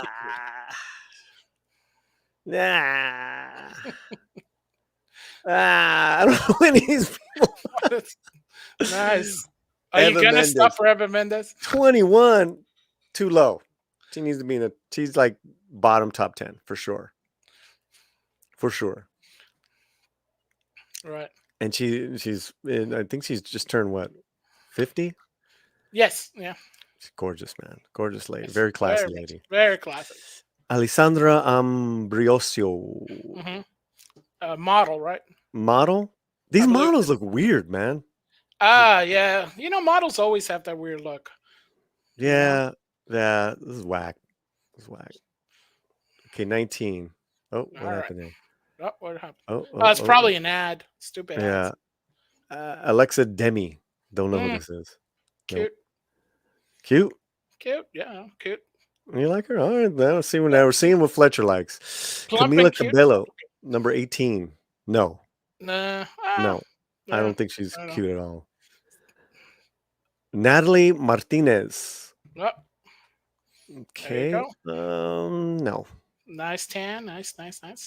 Yeah, but Bronceada. also too the picture like doesn't help. Well, none man. of the pictures. Yeah, and we'll see, because like you said, like with Selena, Right. it's like, or even Eva, it's like a terrible picture, but we know how gorgeous she is. Yeah, well, I don't know if you can take a bad picture of Eva Mendes. She just has that quirky look on her and all that stuff. So I don't think you can take a bad picture. But I feel like that a woman has taken shows all the pictures, right? Really? They're really critical sometimes of certain people. So I think interesting. this, she likes her because that's a flattering picture side, Yeah. So yeah. Man, yeah. All right. Number 16, Melissa Fumero. And this is interesting. She's pretty. She's pretty. Mm-hmm. I definitely think she probably still stays in the top 30. Jordana Brewster, 15. Flaquita. Yeah. She all right. Not 15. Definitely. Emmanuel Triki. Hottest Canadian actress. Isn't she? Yeah, she's Jewish. How is that Latino or Hispanic? I think she's like, isn't she like her dad or something, I don't know, dog. I don't know. She's got, very how's pretty, Jessica Alba, right? That is correct. I mean, when she looked at her thing, Right. she has like no Latino in her. She actually has no Latino blood. Yes, You're no right. Latino, but hey, Yeah. we're just gonna go with it. But Emmanuel, she's She very dated beautiful. a few Puerto Ricans back in the day, so it's cool. It's all right. It's all right. Natalie Kelly, I don't even know who that is. I have no clue. 13. Wow. But that's a nice picture of her. Oh my gosh. No, what is that? Sophia Carson. But look at the picture, bro.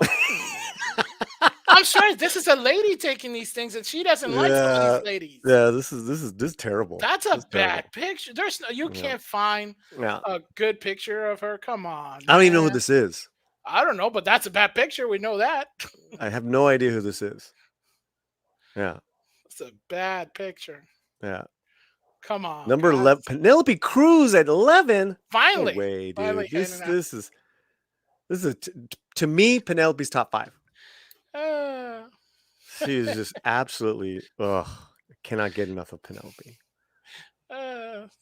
So you're saying there's going to be a lot of emails being written to rank her. Well, we just voted. 65% of agree with me. Yeah. All right. So that was your 30. Wow. I don't know, man. That's a whack list, dude. Yeah. Not the best. Who was missing from this list? Who wasn't? J-Lo. J-Lo's always like a top 10, I mean, on looks, I mean, she's pretty sensational. Ziegler. A lot of people think Ziegler is very pretty. That is true. Some people do think. All right, so now what we're gonna do, guys, we're going to. All right, so we got J-Lo, Ziegler. Who else can we look for in this list? Because now we're gonna go way down. Way down. Who else are we missing, guys? Let us know right now. And we're gonna. I think they got like 100. Oh wow. Okay. Let me see here. Do I got to refresh? You got 100 of them and 1,000 ads. I mean that. There she is. 32. She didn't even make top 30. Wow. Yeah. RC says Zoe. Oh, where's Zoe Saldana? Yeah, she's she in it? always been in my top 10. There's right after J-Lo. 33. This is a weird list. Yeah, I mean, oh, that's a terrible picture of Zoe. Oh my God. Mm. And that's not even. I mean, yeah, I don't like who put these photos up. Yeah, whoever got the photos, bad job. Fired. Fired. Straight to jail. Straight to jail. Okay, so Zoe and J-Lo definitely top 15. Maybe even top 10. Okay.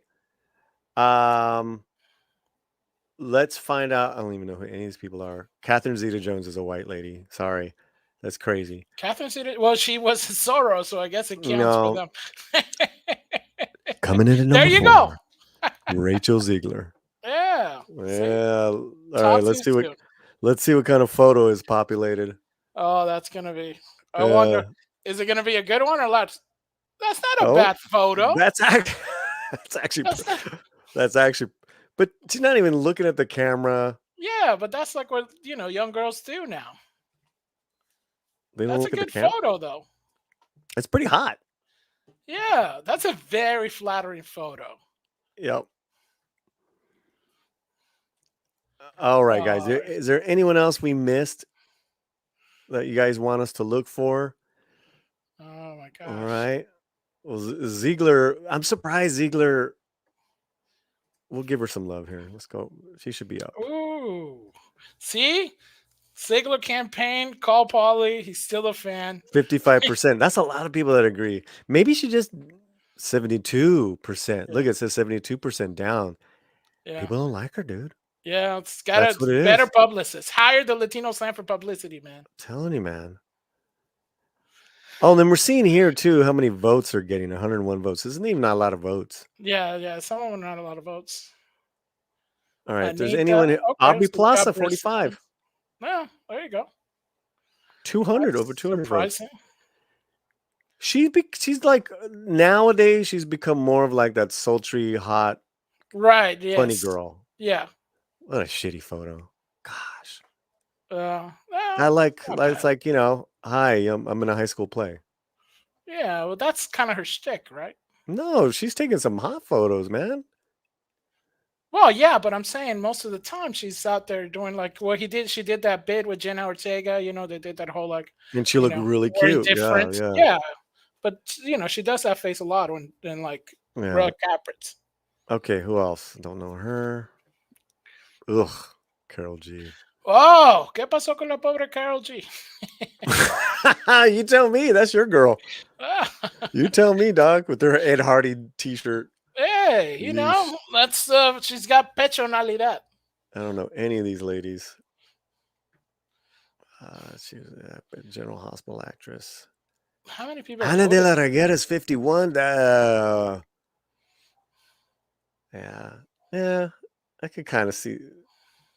She should be up there. She's very beautiful. Yeah, and that's a decent picture. That's a decent picture. Yeah, she's doing the duck lips thing or whatever it's called. Gina. That's not a bad picture, Gina. That's low, man. Yeah. Give Gina some love. All right. Rosalia. Yeah. Her too. Well, she's been getting really popular. Yeah. Camila Bell. Mm-hmm. That's a terrible photo. Yeah. Dude, Annie Taylor-Joy, 55. She's always in my top 10. That's a horrible picture too. But it's a horrible picture, but she's also more of like top 10 actress, not just beautiful. That's low, dog. That is low. Let's give her some love. 48% agree with me. Yeah, people weren't liking her. Mm-hmm. I think it's got to do with the photo, man. Yeah, the photo is terrible. Rosalind Sanchez. I love her. It's a very interesting photo, though. Terrible photo. Yeah. A gorgeous woman. Yeah. Janine Mason. Yeah. That's a better photo.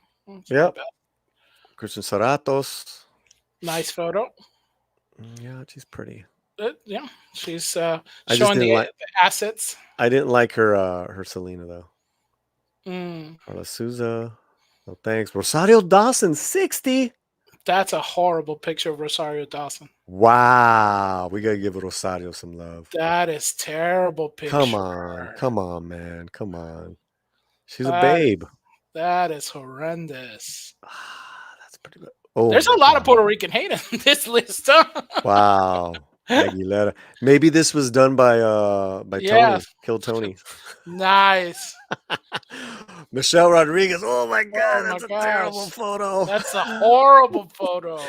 And I like her, man. I'm gonna give her some love. That is a horrible photo. Melissa Barrera, 63. Oh, and that is a terrible photo too. We're getting bombarded with crappy photos here. What? Whoa. Well, obviously somebody likes her, right? Wow. I mean, wow. Wow. All these Gina Torres. Gina Torres is low, and that's not a bad picture, but she's a gorgeous lady. Okay, we'll give her some love because that's Fletcher style. That's Yeah. You know, it's still light skin for me, but that's all right. Benitez. Julissa Calderon. It's not a bad picture. That's not a bad picture. She's prettier than this. Yeah, but she is prettier than this. Yeah. She's prettier than this. I'm gonna give her. Yeah. Wow. Okay. So a lot of models and stuff. A lot of models on the bottom. Yeah. Oh, Leslie Grace, that's low. Poor that's Leslie, low. Man. Leslie really suffered, man. I gotta tell you, man. When they pulled her out, when they canceled Batgirl, like, you know, like, she was up and coming, man. She was in the Heights. Oh, I feel bad for her. Christy Turlington. Okay. Yeah. All right. America Ferrera 79. That's too high. That's messed up. 63. Agree with me. Messed up. That's a bad picture. Too. Stephanie Beatrice. She's so cool. That's too high. Oh. We're gonna cancel for this segment. That's all right. Whoa. Some of these photos, man. Yeah, and some of them are old photographs. Makes me want to just keep scrolling. Glasses. And glasses. You got sunglasses on. Yeah, and that was taken in the 80s. Yeah. Misha Prada. I like Michelle. I like her a lot. What is this photo like behind a mirror or something? Is it terrible? And she's actually played Melissa Barrera's sister in the TV show Vita. She's actually better looking than Melissa. Shots fired. Just saying. Whoa, this list. Judy Reyes, friend of Melissa, of Romy's. All right. There you have it. Let the scandalous comments begin. Are you kidding? Wow. Because that is a terrible list from Ranker. But those are, according to Ranker, you know. I don't know. Somebody says Ranker should be fired.com. Man. There you have it. All right. Let me know now in the comments. Probably be one of our most controversial videos of the week. Okay, so you want to go with the comments or roll with the comments, and then we're gonna pack it up. Raphael Latina's super beautiful too, so that will be hard. It is saying picking the top. Salma Thornton says Salma got to be number one.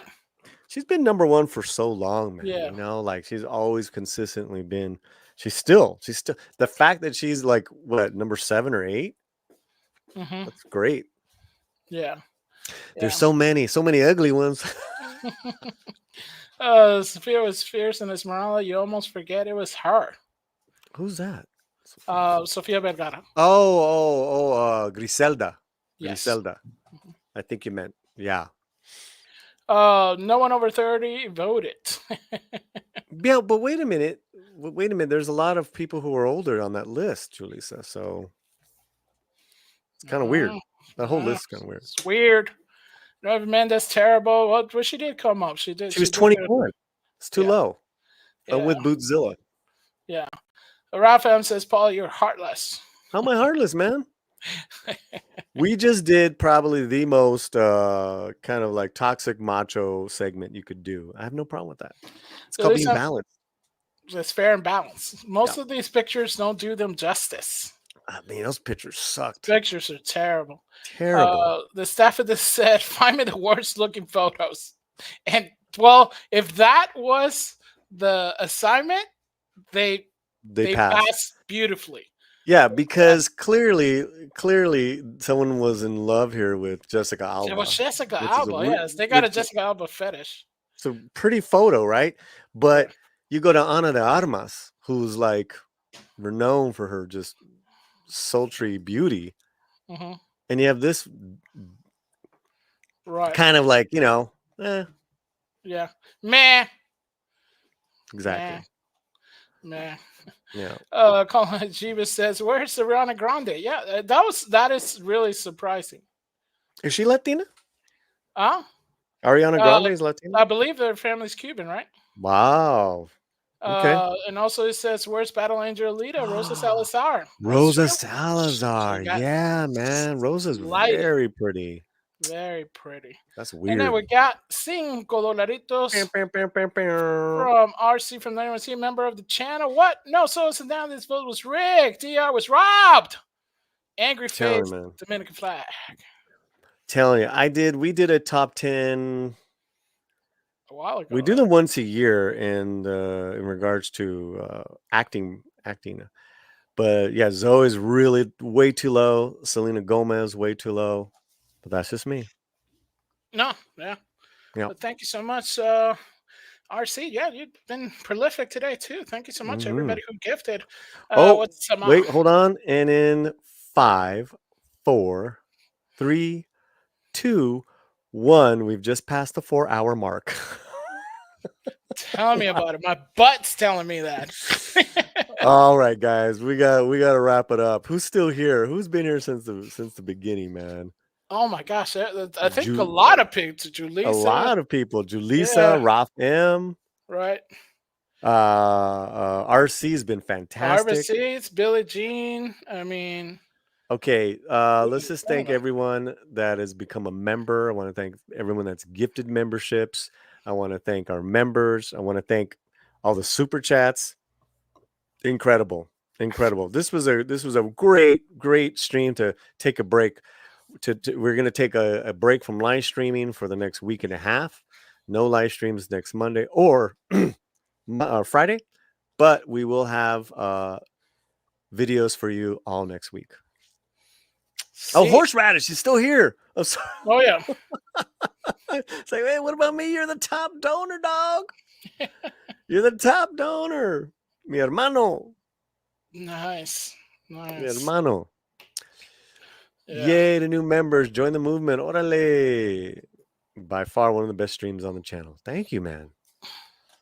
Well, I think that's it for a while, my friend. We're going to go celebrate Romy's birthday in Mexico.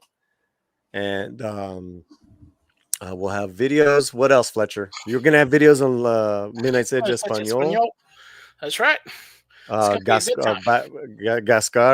sent me a couple. Yeah, and it was just here. He was just hanging in the chats. Yeah. What's up, man? Basco scenario in la casa. And we got let's check the latest here. Let's close it out.